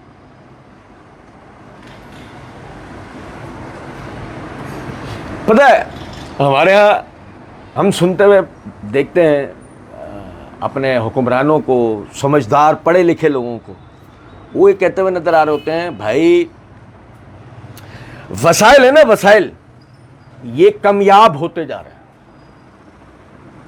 نہیں سمجھ رہے؟ وسائل کی قلت ہے. اگر ہم اسی طریقے سے بچے پیدا کرتے رہے, اسی طریقے سے آبادی کی کثرت رہی, تو آپ سمجھ لیں کہ آنے والے عرصے کے اندر یہ وسائل مفقود ہو جائیں گے, اور ہم ہر طرح کی قحط سالی کا شکار ہوں گے, ہر طرح کی. سمجھتے ہیں؟ میں آپ کو ایک بتاتا ہوں, ایک قسم کی قحط کہ آپ کا علاج ممکن نہیں ہو رہا ہوگا. آپ علاج کے لیے کورونا کے جس کے دماغ میں کورونا کا ایام ہو وہ سمجھ جائے گا, ڈسپرین مل رہی, وہ پیراسیٹامول مل رہی تھی, سمجھیں. وہ کہتے ہیں علاج جو نا, علاج آپ کے لیے ناممکن ہو جائے گا. کیسے کرو گے؟ اتنی بڑی مقدار میں دوائی نہیں ہے کہ سب کا علاج ہو جائے. تعلیم کا قحط, کیسے پڑھائیں گے؟ کیسے پڑھیں گے آپ؟ ہے ہی نہیں, اتنا کیپیسٹی نہیں ہے. پڑھانے کی جگہوں پر آپ کو بٹھا کے وہاں پڑھا سکتے ہو, کیپیسٹی نہیں ہے ہمارے پاس, لوگ نہیں ہے پڑھانے والے, کتابیں نہیں ہیں ہمارے پاس. ہمارا والا سمجھ رہا ہے صرف کھانے پینے کی بات ہو رہی ہے, کہ یہ کھانے پینے کی بحث ہے. نہیں, وہ تو کرنے والے تو بہت آگے کی باتیں کرتے ہیں کہ وسائل کی کمیابی کے شکار ہیں ہم, اور مستقبل میں یہ وسائل مفقود ہو جائیں گے. اگر اسی طریقے سے آبادی بڑھتی رہی تو آبادی کو ختم کرو, روکو اور ختم کرو. وہ ختم کرو کا لفظ خیر وہ استعمال نہیں کرتے, روکو کہتے ہیں. وہ چائنا نے جرت کی تھی, ان کے پارلیمنٹیرین نے تو ختم کرو کے الفاظ کہے تھے, اور کہا تھا جتنے بوڑھے جو 70 سال سے متجاوز ہیں زہر کے انجیکشن لگا دو. پڑھ لو آپ گوگل بابا رحمۃ اللہ علیہ سے پوچھ لو. تو آپ سمجھیں, اور اس کو یوکے نے, انگلینڈ نے اس کو نام بھی دیا. انگلینڈ کی جو میڈیکل ایسوسیشن ہے اس نے اس چیز کو نام بھی دیا مرسی کلنگ, یعنی کہ ایسا بوڑھا کہ جو بیچارے پر اس کا بڑھاپا بیماری غالب ہے, وہ اس سے تڑپ رہا ہے, تو اس پہ رحم کھا اور اسے مار دو. ایک دفعہ میں مر جائے بیچارہ, سسک کے مرے گا. تو اس لیے نام رکھا گیا مرسی کلنگ, یعنی رحم دلانہ قتل. سمجھ گئے؟ وہ چائنا کے پارلیمنٹیرین نے جرت کی, یہاں والوں نے تھوڑا سا اور آگے کی بات کر لی. اچھا اب مسئلہ ذرا یہ ہے، ہمارا والا بات کو سمجھ نہیں رہا ہے کہ بات صرف اس حد تک کی نہیں ہو رہی کہ آبادی کو روکو، وہ آگے کا جملہ بول نہیں رہے اور اس کے لیے جو منصوبہ بندی انہوں نے کی ہے وہ بتا نہیں رہے. آگے کا جملہ ہے کہ اس کو ختم کرو، اور پھر منصوبہ بندی آپ سمجھ گئے ہوں گے. اچھا مجھے ایک بات بتائیں، یہ انسانی حقوق کے علم بردار ملک جو میں آپ کو ایک بات بتاؤں، فلسطین میں سے تیل نکلتا ہے، وہاں ہیرو کی کانیں، سونے کی کانیں. فلسطین میں ایسا کیا ہے کہ اس میں وہ ممالک قتل و غارت میں دلچسپی لیں کہ جو ممالک اصلاً انسانیت کے علم بردار ہیں؟ بھائی جیسے اسرائیل کا سمجھ میں آتا ہے، امریکہ کا بھی سمجھ میں آتا ہے کہ امریکہ اس کا اتحادی ہے، لیکن وہ ممالک جو مذہب کو مانتے ہی نہیں ہے، ان کا فلسطینیوں سے مذہبی اعتبار سے کیا جھگڑا کوئی؟ اچھا بیت المقدس لے لو، تمہیں ایک اور بنا دیں اس جیسا، لے لو، پھڈا ختم کرو. بھائی ان کا مذہب سے کوئی تعلق ہی نہیں ہے.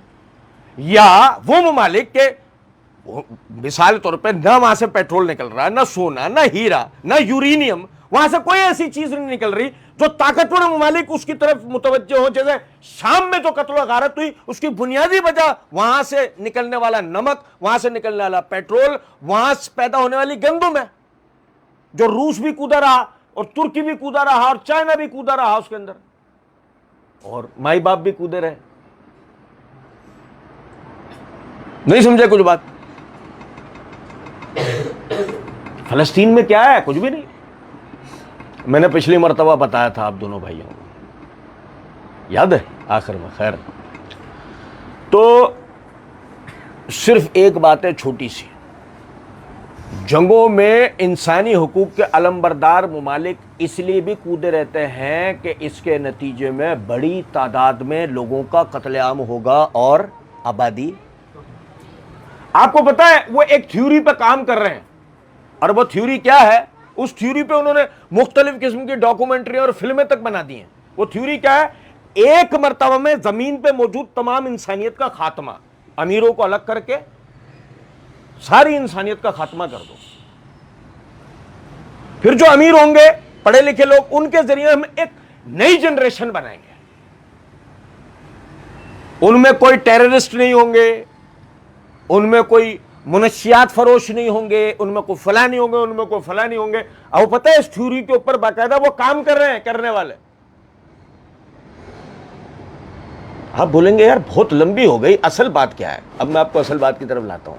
نبی اکرم صلی اللہ علیہ وسلم نے فرمایا میرے لیے مال غنیمت کو حلال کیا گیا ہے. کسی نبی، کسی کی امت کے لیے ایسا نہیں ہوا، یہ میرے لیے ہوا ہے. ان فضلہ کان علیک کبیرا، اے نبی صلی اللہ علیہ وسلم آپ کے رب کا آپ پہ بڑا فضل ہے. کیا ہے مال غنیمت؟ کیا آپ نے جنگ کی، آپ سے وہ فوج لڑی، اب جو وہ چھوڑ کے جنگ کے بعد جو چھوڑ کے بھاگے گی وہ سب آپ کا ہے. اب جب وہ جنگ کے بعد چھوڑ کے بھاگے گی وہ سب آپ کا ہے، جسے آپ اپنے لوگوں کے درمیان میں تقسیم کریں گے. تو اگر آج آپ یہ کہتے ہیں کہ ہمارے پاس وسائل کی کمیابی ہے، اور اس کے لیے کبھی آپ کہتے ہیں انڈیا ہمارا پانی بند کر دیتا ہے، کبھی آپ کہتے ہیں وہ فلاں ہو جاتا ہے، کبھی وہ یہ ہو جاتا ہے، بڑا آسان ہے، حملہ کرو، جیتو اور وسائل پر قبضہ کر لو، مال غنیمت. آ رہی ہے سمجھ میں بات یا نہیں؟ رونا رونے سے کروڑ درجے بہتر مر جانا ہے. اور نہیں سمجھے؟ رونا روتے رہنے سے بہتر کیا ہے؟ لڑو، مر جاؤ.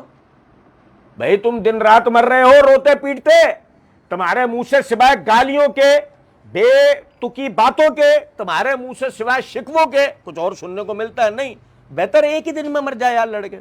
کیونکہ ہم نے تو یہ سمجھ لیا لڑے جس دن اس دن مر جائیں گے. جس دن لڑے، بھائی پتا ہے آپ کو جس رات ہماری جنگ ہوئی اس رات کو، یعنی سوری جو ایک دن پہلے ہم پر حملہ ہوا، اس سے لے کے جس رات کو ہماری جنگ ہوئی، جسے ہم نے حملہ کرا، اس سے پہلے تک پتہ ہے وہ قوم صاف نظر آ رہی تھی جو کہہ رہی تھی صبح انڈین ٹینک اندر آ رہے ہوں گے. اچھا ہم تو اپنے بچپن سے یہ انڈین ٹینکوں کے اندر آنے کا واقعہ سنتے آ رہے ہیں نا. آپ میں سے تو بعض بھائیوں نے اس دفعہ سنا ہے. ہم تو اپنے بچپن سے سنتے آ رہے ہیں کل پاکستان ختم ہونے والا ہے. پاکستان ڈیفالٹ پر ہے. یہ جملہ میں نے اب تک کی اپنی زندگی میں کچھ 7-8 دفعہ تو سن لیا ہوگا. پاکستان ڈیفالٹ کر چکا ہے. 1-1.5 ہفتے کا وسائل بچے ہیں اس کے بعد ختم. The end. اور میں عموماً ایک بات کہا کرتا ہوں, اللہ کا اس ملک پر بڑا فضل و کرم ہے. یہ ملک کسی وجہ سے بنا ہے, ورنہ بنتا ہی نہیں. ختم ہونے کی بحث ہی نہیں ہے. یہ ملک کسی وجہ سے بنا ہے. اور اللہ کی آپ دیکھیں, اللہ کا کرم و فضل دیکھیں, پچھلے دنوں کے حالات نے نا اس چیز کو بڑا واضح کر دیا ہے کہ واقعی میں یار یہ ملک کسی وجہ سے بنا ہے. ورنہ دنیا میں کہاں ہے ایسا کہ قدرتی ایک ایسا خطہ ہے ارضی کہ جس پہ 4 موسم ایک ساتھ آتے ہیں. چاروں موسم آتے ہیں, چاروں قسم کے محل وقوع حاصل. جنگل اس کے پاس, ریگستان اس کے پاس, دریا اس کے پاس, برفانی علاقے اس کے پاس. چاروں قسم کے محل وقوع, اور ہر قسم کی ترقی کرنے, لڑنے, مارنے والی قوم اس کے پاس. ہر قسم کی قوم. یہ والی یہ کر سکتی ہے, یہ والی یہ کر سکتی ہے. نہیں سمجھے؟ جیسے مثال کے طور پہ اگر کہا جائے کہ بھئی برطانیہ, سعودیہ, چلو اور قریب کی مثال دیتا ہوں, سعودیہ نے فوج کرائے پہ کیوں رکھی؟ وہ لڑنے مارنے والے تھے ہی نہیں. جبھی تو فوج کرائے پہ رکھی ہوئی تھی, وہ لڑنے مارنے والے تھے ہی نہیں. ہمارے پاس تو وہ والے بھی ہیں کہ ڈاٹسنوں میں بھر کے آ گئے کلاشنے لے کے, ہمیں بھی بارڈر پہ لے چلو. کے پی کے میں اس رات کو ڈاٹسنوں میں بھر کے آ گئے اپنے اپنی گنے لے کے, ہمیں بھی لے کے چلو ساتھ, ہم بھی لڑیں گے. وردی والوں سے کہہ رہے ہیں ہمیں, وہ کون شلوار قمیض والے, ہمیں بھی لے چلو. ڈرون آیا, اور سمجھے ذرا بات کو, وہاں پر ڈرون آتے ہوئے نظر آئے, وہ سائرن بجتے ہیں, وہ سب بنکروں میں گھس جاتے ہیں. ہمارا ڈرون آیا, سب باہر آ گئے, سب گرانے کی کوشش کر رہے ہیں. اب تیرے اوپر آ کے گر گیا تو مر جائے گا, آؤ دیکھا جائے گا. میں صحیح بتا رہا ہوں آپ کو بات, یہ ملک ایسے نہیں بنا. فطری کوئی بات ہے, فطری کوئی بات ہے. پوری دنیا یقین کریں اتنی سازش کسی ملک کے خلاف نہیں ہو رہی دنیا میں یار. اور ہمارے والے کہہ رہے ہیں دنیا میں پہلے نمبر پہ جو نا سازش امریکہ کے خلاف ہوتا ہے. بھائی نہیں بھائی, باتیں مزے کی بات, امریکہ کے خلاف بعض سازشیں خود امریکہ بناتا ہے. 9/11 کا واقعہ اس لیے کہ اس کو عالمی ہمدردی حاصل ہو جائے. جب امریکہ کوئی بہت بڑا انسانیت سوز کارنامہ کر لیتا ہے نا, جیسے ہیروشیما ناگاساکی پہ بم گرا کے 5 لاکھ لوگ مار دیے, اب اتنا بڑا ظلم کرنے کے بعد کیسے انسان کا بچہ ثابت کروں خود کو, تو اپنا ٹریڈ سینٹر گروا لیا. تو مثال سے سمجھا رہا ہوں, اس وقت بھی ہوئی تھی کچھ چیزیں, وہ مننے چوچو بن کے بڑھ گئے, ہم نے تو رد عمل میں کیا تھا, کیا کرتے, ہمارے اتنے لوگ مر گئے تھے ہاں پلا ہاربر پہ. سمجھے ہیں کچھ بات کو ہے نہیں. تو بعض دفعہ اپنے ہی خلاف وہ سازشیں گھڑ لیتے ہیں. وہ ہمارا اللہ سب کہتا نہیں یار, سب سے زیادہ سازشیں وہاں ہوتی. آپ دیکھیں ہمارا والا نبی صلی اللہ علیہ وسلم کی جس فضیلت کی بحثیں کر رہا ہے نا, اب نور تھے نور. اچھا تجھے کیا فائدہ ہوا بھائی؟ تجھے ان کو مان کے کوئی فائدہ ہوا؟ وہ نور تھے, تجھے کوئی فائدہ ہو رہا ہے اس سے؟ لیکن دیکھو ان فضلہ کان علی کا کبیرہ, مجھے 5 باتوں پر دیگر تمام انبیاء کرام علیہ الصلوۃ والسلام پہ فضیلت دی گئی, مجھے آخری نبی بنایا گیا. کیا بھائی پڑھا نا میں نے, کیا مطلب ہے؟ میرے لیے مال غنیمت حلال کیا گیا. آ رہی ہے سمجھ میں بات؟ آ رہی ہے مال غنیمت حلال ہونے کا مطلب. آپ دنیاوی وسائل کے اوپر, اب ایسا سمجھنا ذرا بات کو, وہ پانی من کر رہا ہے, آپ نے اس کو تباہ کر دیا, چل میرا بھائی کا پانی ختم.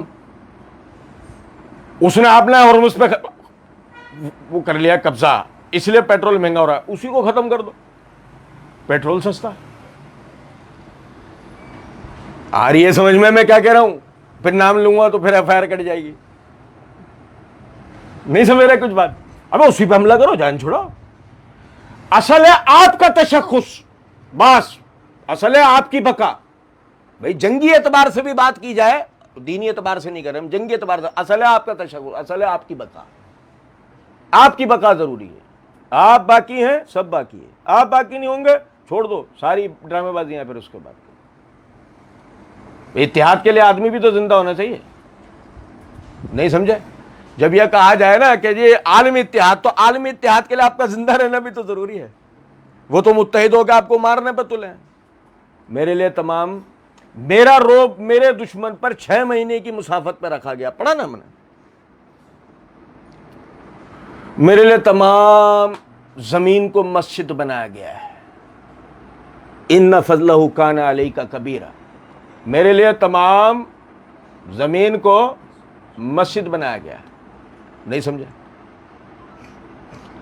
اور بھائی اس ڈرامے بازی سے باہر آ جاؤ، اس سے بہت ضرورت ہے باہر آنے کی. قبلہ اول ہمارا، قبلہ اول ہمارا، قبلہ اول، اس سے باہر آؤ. یہ ایسی شوگر کوٹڈ گولی ہے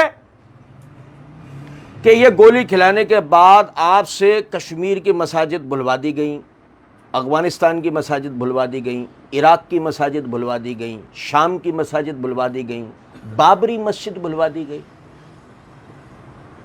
فلسطین فلسطین فلسطینی بھائی. او بھائی اللہ کا نام لے، اللہ کا نام لے. سمجھو اس نقطے کو.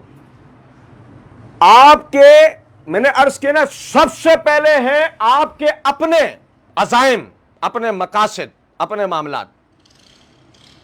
یہ مسجد اقصی آپ کے ہاتھوں سے کئی مرتبہ جا چکی ہے اور کئی مرتبہ دوبارہ آپ کے ہاتھوں میں آئی ہے. آپ کو جس گھر کی لڑائی کے لیے خود کو پریپیئر کرنا چاہیے تھا، جسمانی طور پہ، ذہنی طور پر، حربی طور پر، مالی طور پر، معاشی طور پر، وہ گھر ہے بیت اللہ. ان اول بیت وضع للناس الذی ببکۃ لا اقسم بہذا البلد، لا اقسم بہذا البلد. اتنی بڑی بات اللہ نے کسی کے لیے نہیں بولی. قسم ہے مجھے اس شہر کی، اللہ اس شہر کی قسمیں کھاتا ہے. اس شہر کا تقدس دیکھو کیا ہوگا. مسجد اقصی، مسجد اقصی، مسجد اقصی. عرب غلط ہے، عرب غلط ہے، عرب غلط ہے. سیاست سمجھو. تمہیں جان بوجھ کر لے جایا جا رہا ہے کس طرف؟ اب تمہیں جان بوجھ کر ہٹایا جا رہا ہے کس طرف سے؟ بیت اللہ کی طرف سے. اب بیت اللہ پہ حملہ. میں آپ کو ایک مزے کی بات بتاؤں، میں ایک نیوز گروپ کے اندر ہوں. اس نیوز گروپ پہ سعودیہ کے ایئرپورٹس کے اوپر حملے ہوئے، نیچے لوگوں کے دل والے وہ ہیں بنے ہوئے. ہم سمجھے نہیں بات کو.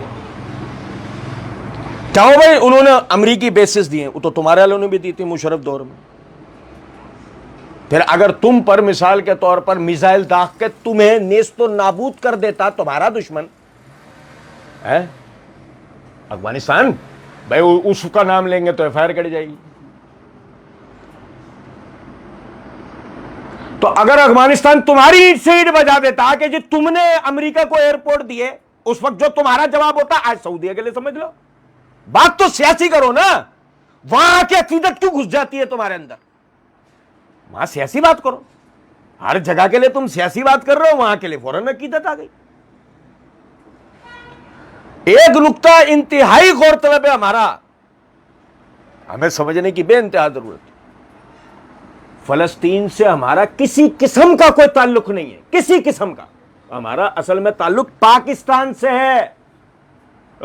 وہ سارا پیسہ اٹھا کے وہ سینیٹر، وہ بے وقوف عوام کو، اور عوام ایسی بے وقوف ہے اللہ کی قسم، وہ پیسہ اٹھایا اسرائیلیوں کو دے کر آ گیا. ابے تو سن، اوکے فلسطین عوام کی مدد، ابے وہ ان کے کوسٹ گارڈ کو دے کر آیا جہازوں میں کہ ان کو دے دینا اندر. وہ کوسٹ گارڈ دیں گے جا کے ان کو اندر. عجیب بے وقوف ہو. یا ہمارے والے چندے کر کر کے لے آگے ٹرک کھڑے کر، 400 ٹرک کھڑے کر کے آگے بارڈر میں مل رہا ہے. آج بھی دیکھ لو ویڈیو میں، جتنا تم نے مال بھیجا کیا مل گیا ان کو وہاں پر. اس کو طاقتور بنانا ہے، اس ملک کو، اپنے آپ کو یہاں بیٹھ کر طاقتور بنانا ہے. پیسے کو یہاں لگاؤ، پیسے کی قدر کرو. ادھر لگاؤ, یہ یہاں ٹیکس دینے کو تیار نہیں ہے, وہاں پہ زکاتیں خیراتیں سب لٹانے کو تیار ہے, وہ جا کے ان کے ہاتھوں میں رہا اسرائیلیوں کے. بھئی ادھر دو نا, ادھر طاقتور بناؤ, ادھر طاقتور بنے گا. اور ہماری تو قوم کی تاریخ ہے, فالتو آدمی کیا کرے, ادھر کی تھوڑی ادھر کرے. ہماری تو قوم کی تاریخ ہے یہ. ہمارا والا تو بس فارغ ہوتا ہے, اس کے بعد پھر دیکھو, پھر تو بس ایک قائدانہ صلاحیت رکھنے والا آدمی چاہیے. یہ فارغ ہوتے نا, یہ بڑے خطرناک ہو جاتے ہیں. یقین کریں, ابے عورت مر گئی وہ چوٹی پہ ہماری, ابھی 1 ہفتے پہلے. سن رہے, ہماری تو عورتیں چوٹیاں سر کرنے جا رہی ہیں. فارغ ہوں, وہ تو ڈاکٹر ہے, ہاں وہ کر لیے میں نے آپریشن سارے, گھوم کے آ رہی ہوں. بیچاری چوٹی پہ مر گئی غریب. سمجھے 26,000 فٹ پہ پہنچ گئی وہ عورت, اللہ کی قسم. یہ ہماری عورت, یہ ہمارے لوگ ہیں.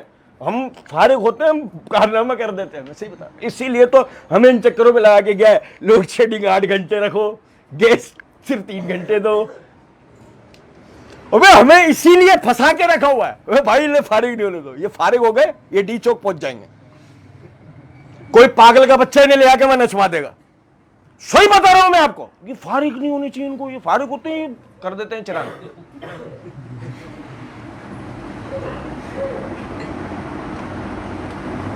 تو سمجھے ذرا اس بات کو, اپنے آپ کو طاقتور بنانا ہے بھائی. وہ اس کا کیا ہو رہا ہے, اس کا کیا ہو رہا ہے, بیڑا غرق ہو جائے سب کا, دوبارہ پیدا کر لیں گے ہم. ہمارا تو یہ ہے ہی نہیں نا طریقہ, 2 بچے ہی اچھے. ہمارا تو یہ والا سلسلہ ہی نہیں. دوبارہ مسجد اقصی بھی دوبارہ بنا لیں گے, کوئی مسئلہ نہیں. ابھی ہمیں کرنے کا کام ہے, وہ کرنا ہے. مجھے بتائیں, محمد وہ ہمارا اللہ کہہ رہا, کیوں محمد بن قاسم سندھ نہیں آیا تھا, اور تو اسے تو تم ڈاکو مانتے ہو, پھر کل کو تم ہمیں ڈاکو بنا دو گے, ہم فلسطین کی مدد کے لیے جائیں گے. اور سمجھے بات کو, یہی وجہ آپ دیکھیں آج تک حماس مشکوک بنی ہوئی نہیں بنی ہوئی. ایک طبقہ وہ ہے جو کہتا ہے حماس باقاعدہ اسرائیل کی پیداوار ہے, ایک طبقہ کہتا ہے مجاہد ہے. ایک طبقہ ہمارے ہاں وہ موجود ہے جو القاعدہ کو سی آئی اے کا ایجنٹ کہتا ہے, ایک طبقہ وہ موجود ہے جو کہتا ہے القاعدہ مجاہد شہید. ایک طبقہ ہمارے ہاں وہ موجود ہے جو داعش کو عین سلفی مجاہدین کہتا ہے, اور ایک طبقہ ہمارے پاس وہ موجود ہے داعش نہیں, خارجی تکفیری. اس لیے بہتر کیا ہے, بہتر یہ ہے اپنے آپ کو مضبوط کرو, اپنے آپ کو طاقتور بناؤ, وردی یا بغیر وردی. آپ کے پاس سے لوگ دنیا کے اندر جائیں اور تباہی کر کے آئیں. یہ سننے میں عجیب لگتا ہے, لیکن اعداد و شمار ملانا شروع کرو گے پچھلی تاریخ کو, یہ پچھلی تاریخ سے میری مراد صحابہ تابعین نہیں, یہ ہماری تاریخ, یہ 47 سے بعد والا پاکستان اور دنیا. صرف اس تاریخ کو سامنے رکھو کہ کیا کچھ دنیا میں ہوا, کیا کچھ آپ کے ملک میں ہوا, کیسے کس نے ترقی کی دنیا میں, کیسے کون.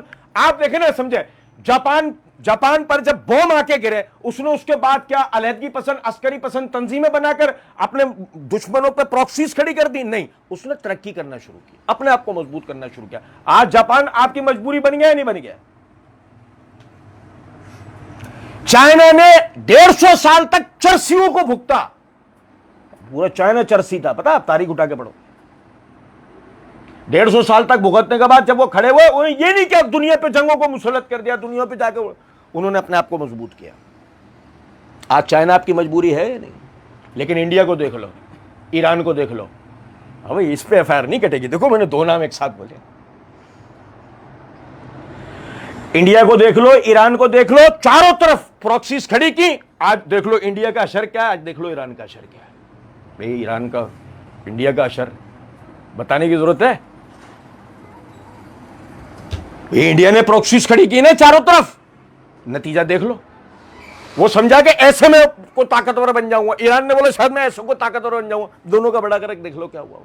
پاکستان نے ہر دور میں ہمارے والے تانے دیتے رکھا ہے, کیسی فوج ہے, یہ فوج ہے, کیا فائدہ ہے اس فوج کا ہمارے. ہاں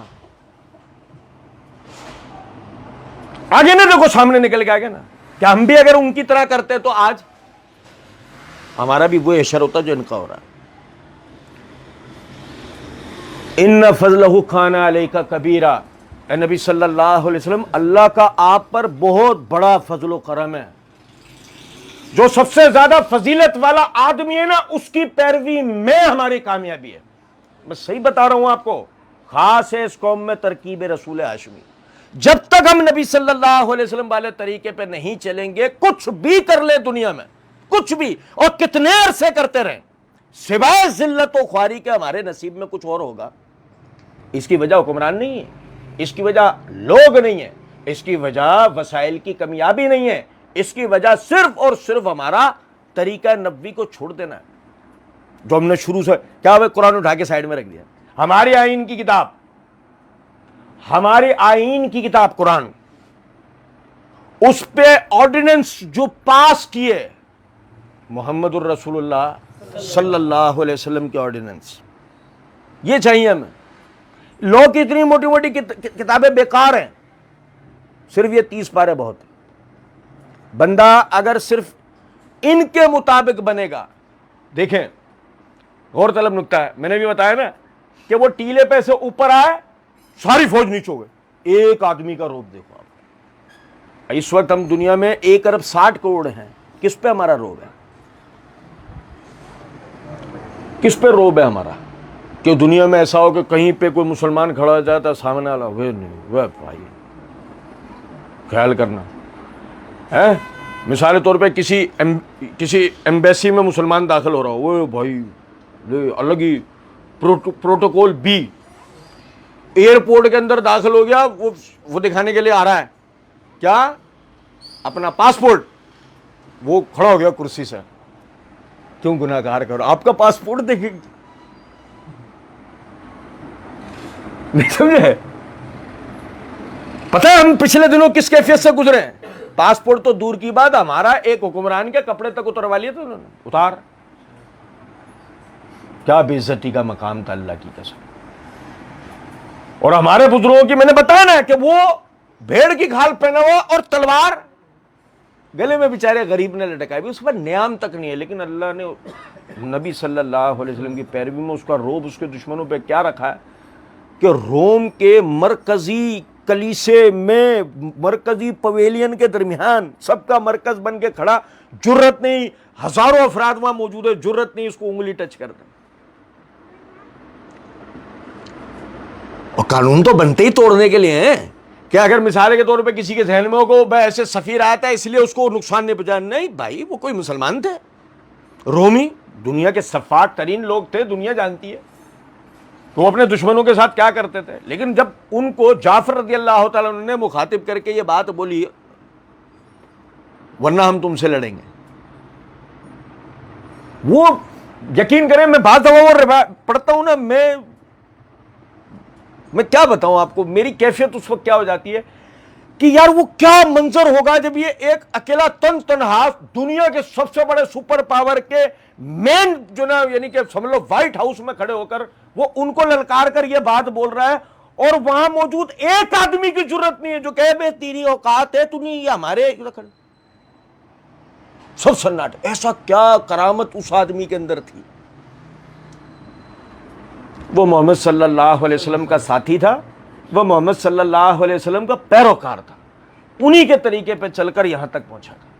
اللہ نے اس کی زبان میں، اللہ نے اس کے جسمانی، اس کی باڈی لینگویج میں ایک ایسی کرامت، ایسی تاثیر رکھ دی کہ وہ سے چلے گئے. اور ہرقل کہہ رہا ہے جس جگہ آج میں کھڑا ہوں اس جگہ کل محمد کھڑے ہوں گے صلی اللہ علیہ وسلم. اور نبی صلی اللہ علیہ وسلم کھڑے نہیں ہوئے، مگر اس جگہ ان کا جانشین کھڑا ہوا عمر بن الخطاب رضی اللہ تعالیٰ عنہ، اسی جگہ. اور مزے کی بات ہے، مزے کی بات ہے، وہ کسرا ہے نا، کسرا کے ہاتھ کاٹ لیے، اس کو کنگن بنے ہوئے تھے، ہاتھ کٹے ہوئے تھے اس کے، کنگن اس میں چڑھے ہوئے، اس کو وہ نکال کے مال غنیمت میں ڈالنے لگے. اور یار سننا ذرا بات، وہ صحابی کو بلا، ادھر آ، ہاں یہ کنگن پہن، مرد پہ سونا جائز نہیں ہے، پتہ ہے نا اس بات کا آپ سب بھائیوں کو، مرد پہ سونا جائز نہیں. آپ نے بلایا اس کو، ادھر آ یہ کنگن پہن، کنگن پہنے سارے، آپ نے کھڑا کیا اپنے ساتھ، دکھایا. تم میں وہ تمام لوگ جو جانتے تھے کہ نبی صلی اللہ علیہ وسلم نے اس کے لیے کہا تھا کہ یہ کس طرح کے کنگن پہنے گا، آج دیکھ لو وہ منظر. ہم نبی کی بات کو خود سچا ہوتے دیکھ رہے ہیں. جب سب نے گواہی دے دی آپ نے کہا اتارو اتارو اور مال غنیمت میں ڈلوایا. کیوں؟ مرد پہ سونا حرام.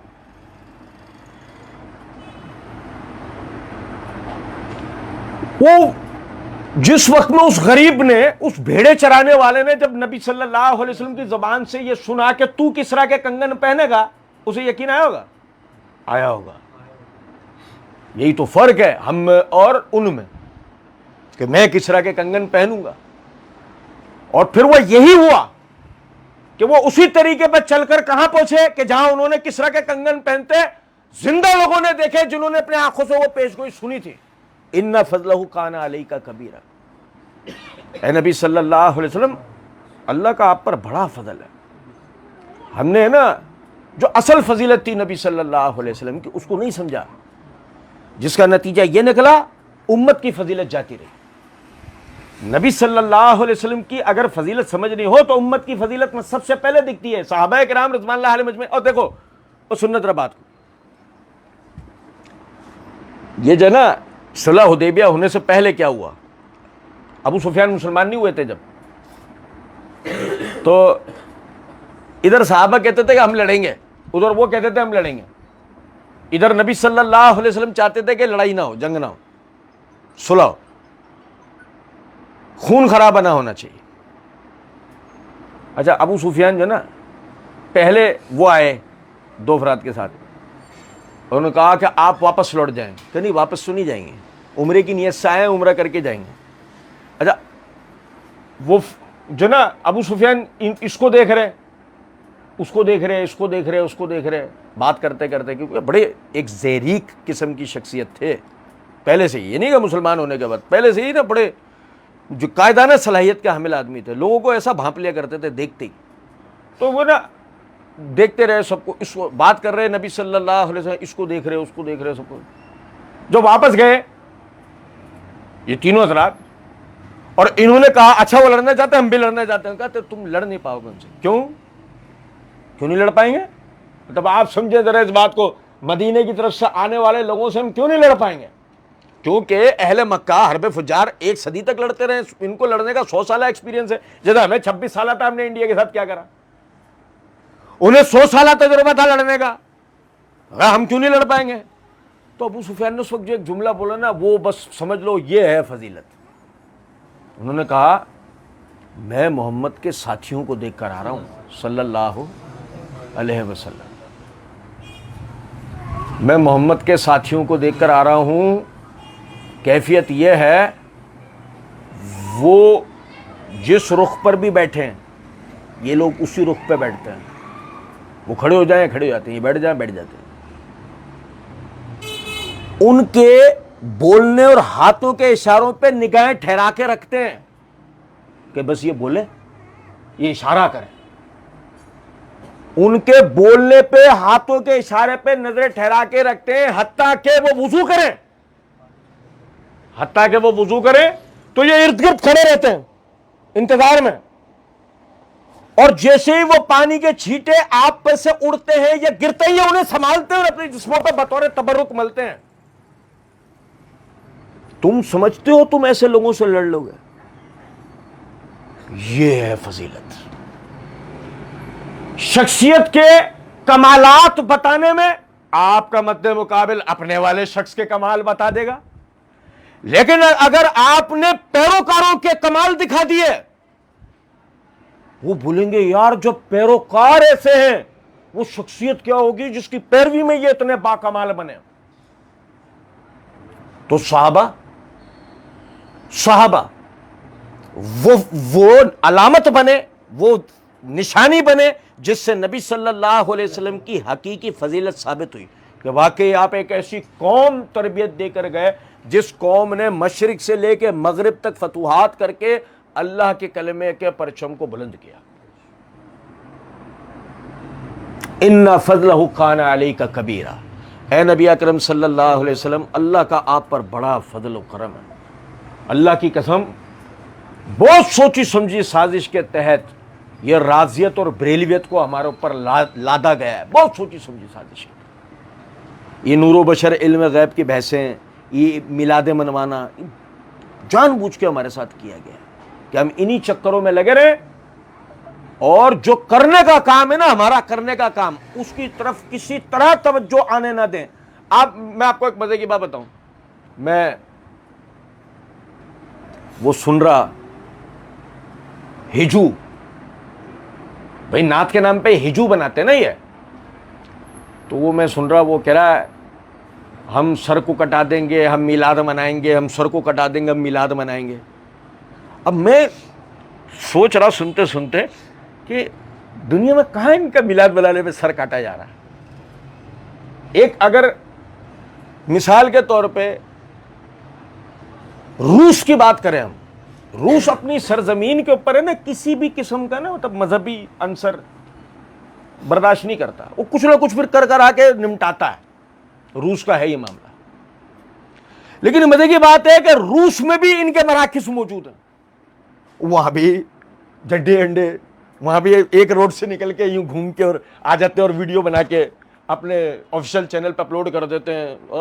سرکار کا جھنڈا پوری دنیا میں لہرائے گا, وہ کھارا در کا جھنڈا ہو, جب بھی کچھ نہیں ہو رہا, کھارا در بھی ہاتھوں سے آ رہا ہے, یقین کریں.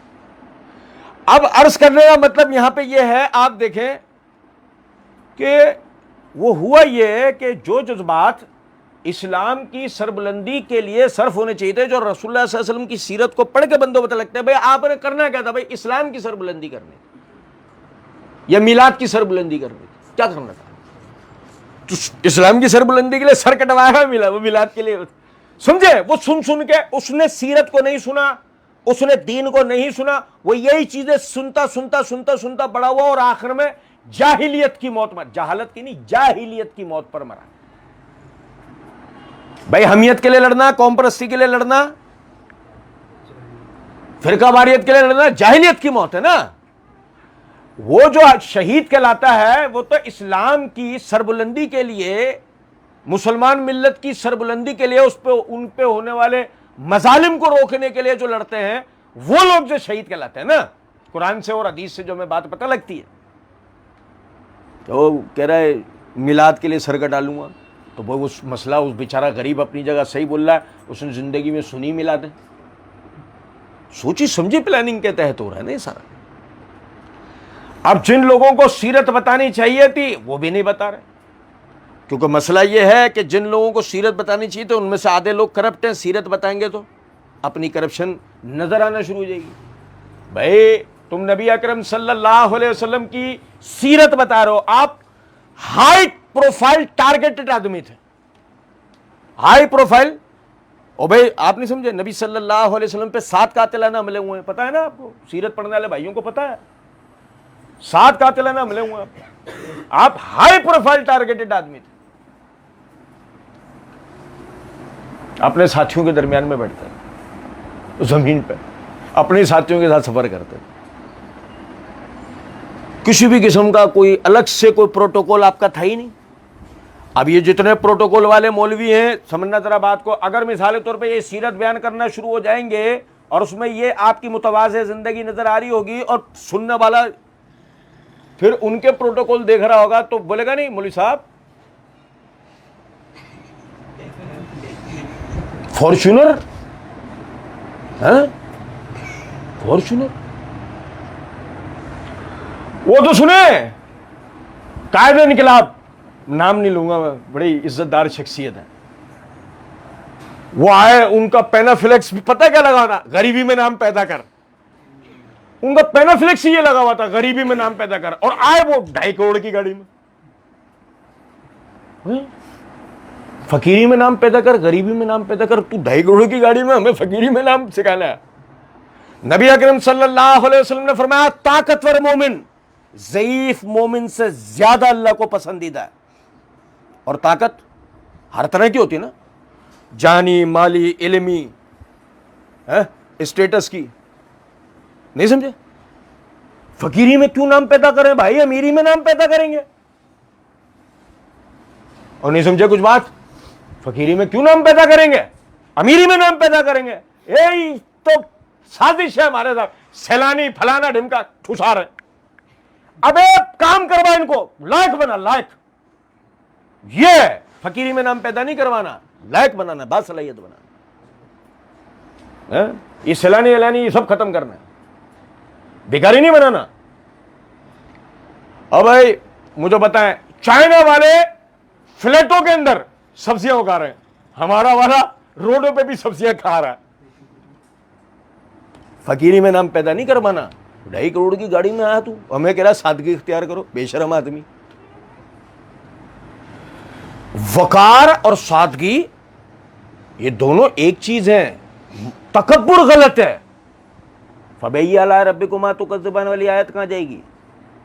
ایک مومن اچھا کھائے گا بھی, اچھا پہنے گا بھی, لیکن تکبر اختیار نہیں کرے گا. وہی پسند کرے گا اپنے لیے جو اپنے بھائی کے لیے پسند کرے گا. خود اچھا پہنے گا تو اپنے بھائی کو بھی اچھا پہنائے گا, خود اچھا کھائے گا تو پھر اپنے بھائی کو بھی اچھا کھلائے گا.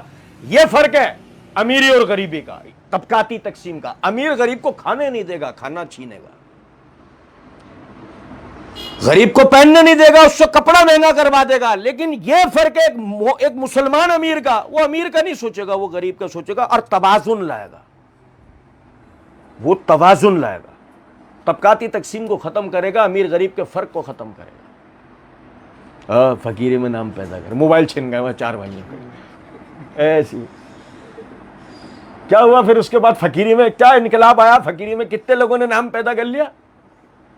اللہ کی قسم ان باتوں نے اس امت کو اتنا نقصان پہنچایا ہے جس کی کوئی حد نہیں. پہلے بھی ایک کھڑے ہوئے تھے سننا, حالانکہ ان سے ہمیں بے پناہ محبت تھی, آج بھی تھوڑی بہت ہے. وہ کہتے تھے کاپی کتابیں بیچو اور ہتھیار خریدو. نہیں سمجھے کچھ بات؟ میں آپ کو صحیح بات بتا رہا ہوں. خاص ہے اس قوم میں ترکیب رسول ہاشمی. ایک وقت میں پڑھایا بھی, ہاتھ میں ہتھیار بھی دیا, پیسہ کمانے کا ہنر بھی دیا, کمپنی سسٹم بھی دیا. اب بھائی مکہ مدینہ کی بھائی چارگی قوت والا معاملہ بھائی سیرت میں جس نے پڑھا ان کو پتا ہے. مل کے بزنس کرو, مل کے رہو, مل کے کھاؤ, مل کے پیو, آپس میں رشتہ داریاں کرو. اللہ کی قسم کیا نبی تھے ہمارے. نتیجہ یہ نکلا, باندھ دیا ایک دوسرے کے ساتھ یوں کہ اب چاہ کر بھی ایک دوسرے کا دفاع کریں گے, چاہ کر بھی نہیں چھوڑ سکتے, چاہ کر بھی ایک دوسرے کو نہیں چھوڑ سکتے. اب یوں باندھ دیا ایک دوسرے کے ساتھ. اللہ نے قرآن میں ان کی تصویری اس تربیت کے بعد یہ بیان کی ہے, محمد الرسول اللہ والذین معہ اشداء علی الکفار رحماء بینہم. محمد صلی اللہ علیہ وسلم اور آپ کی جو صحابہ ہیں یہ کفار کے لیے سخت ترین ہے, آپس میں ایک دوسرے بے پناہ محبت کرنے والے. یہ اللہ نے ان کی تصویر کھینچی. ہمیں اس بات کو سمجھنا چاہیے کہ نبی اکرم صلی اللہ علیہ وسلم کی جو اصل فضیلت ہے وہ آپ کے آخری نبی ہونے میں ہے, آپ کے مجاہد ہونے میں ہے, آپ کے حکمران ہونے میں ہے, آپ کے طاہر ہونے میں ہے, آپ کے نمازی ہونے میں ہے. یہ تو وقت ختم ہو گیا, ابھی تو 2 چیزیں باقی تھی اس حدیث کی.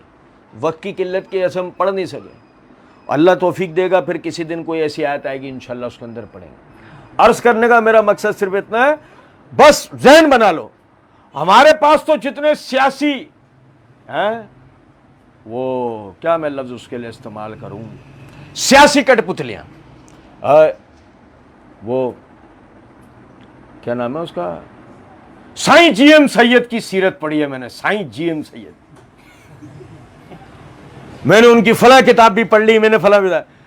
وہ ایک اور کارل مارکس کو پڑھتا ہوں, لینن کو پڑھتا ہوں, نیلسن مینڈیلا کو میں نے پڑھا ہوا, ایک ایک صفحہ پڑھا ہوا میں نے اس کا. یار فطری بات ہے بھائی, آپ جس کی سیاست پر ہوگے آپ اس کی زندگی کا ایک ایک صفحہ پڑھو گے. اگر آپ نبوی سیاست پر ہوگے آپ کس کی زندگی کے صفحات پڑھو گے؟ بس یہ ہے کرنے کا کام. ہم میں سے ہر آدمی کو چاہیے نبی اکرم صلی اللہ علیہ وسلم کی سیرت کا مطالعہ اپنے لیے فرض کر لے, لازمی کر لے. کہ اٹھتے بیٹھتے فیس بک کی نوٹیفیکیشن بعد میں دیکھوں گا, پہلے نبی صلی اللہ علیہ وسلم کی سیرت پڑھوں گا. یہ جو وہ اٹھتے بیٹھتے لینن کارل مارکس پڑھتا ہے, نہیں سمجھے؟ وہ تامل ٹائگرز کے ایک کیمپ کے اوپر, یہ بھی راجیو گاندھی مارا گیا, تامل ٹائگرز کے ایک کیمپ کے اوپر حملہ کیا انہوں نے, تو اس کے لیے نا پہلے انہوں نے بمبے برسانے شروع کر دیے تھے. اب بھائی کیا ہوا, سب مارے گئے وہ کیمپ والے. اندر گئے, تصویر بھی دیکھی میں نے, وہ یعنی نا گدا اٹھا کے, بیڈ پہ سے گدا اٹھا کے اس نے ایک جگہ ڈالا ہوا ہے زمین پہ, اور خود اس کے اوپر لیٹا ہوا, وہ گولا آ کے گرا نا اس سے وہ جیسے جسم جو زخمی ہو کے لاش جیسے ہوتی ہے خراب ہوئی ہوئی ہوتی ہے وہ ایسا ہوا ہو. اگر اس کو اس پہ سے ہٹایا, یار توجہ سننا توجہ سے, اس کو جب اس کی لاش کو ہٹایا اور وہ گدا چادر, وہ سمجھے کہ نیچے کوئی بنکر ٹائپ کی کوئی چیز ہے, جیسے اس کو ہٹایا تو نیچے کارل مارکس کی کتابیں,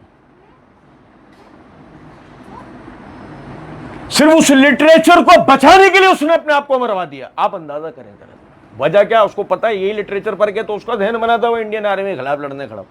وہ یہ پتا تھا اس کو یہ لٹریچر پڑھ کے جو نا آگے لوگوں کی ذہن سازی کریں گے, اور ہمیں ایسے علاقے میں جانا کتابیں آ سکتی ہیں, نہ پریس ہے نہ کچھ اور, یہی کتابیں تو ہیں ہمارا جس سے ہم لوگوں کی ذہن سازی کرتے ہیں. آج آپ کے پاس کیا ہے جس سے آپ ذہن سازی کرو گے؟ قرآن. آپ کے پاس کیا ہے جس سے آپ ذہن سازی کرو گے؟ نبی صلی اللہ علیہ وسلم کی سیرت, اور اس کے اوپر کوئی گولے آ کے نہیں گر رہے. اللہ کا بڑا فضل ہے آزاد ملک میں, کوئی گولے آ کے نہیں گر رہے, کوئی اس کے لیے گولیاں نہیں چل رہی. بس صرف ہم نے کرنا ہی ہے, وقت نکال کے اس کو پڑھنا ہے. اللہ رب العزت توفیق دے, اللہ رب العزت سمجھنا اور عمل کرنے کی توفیق دے. وما علینا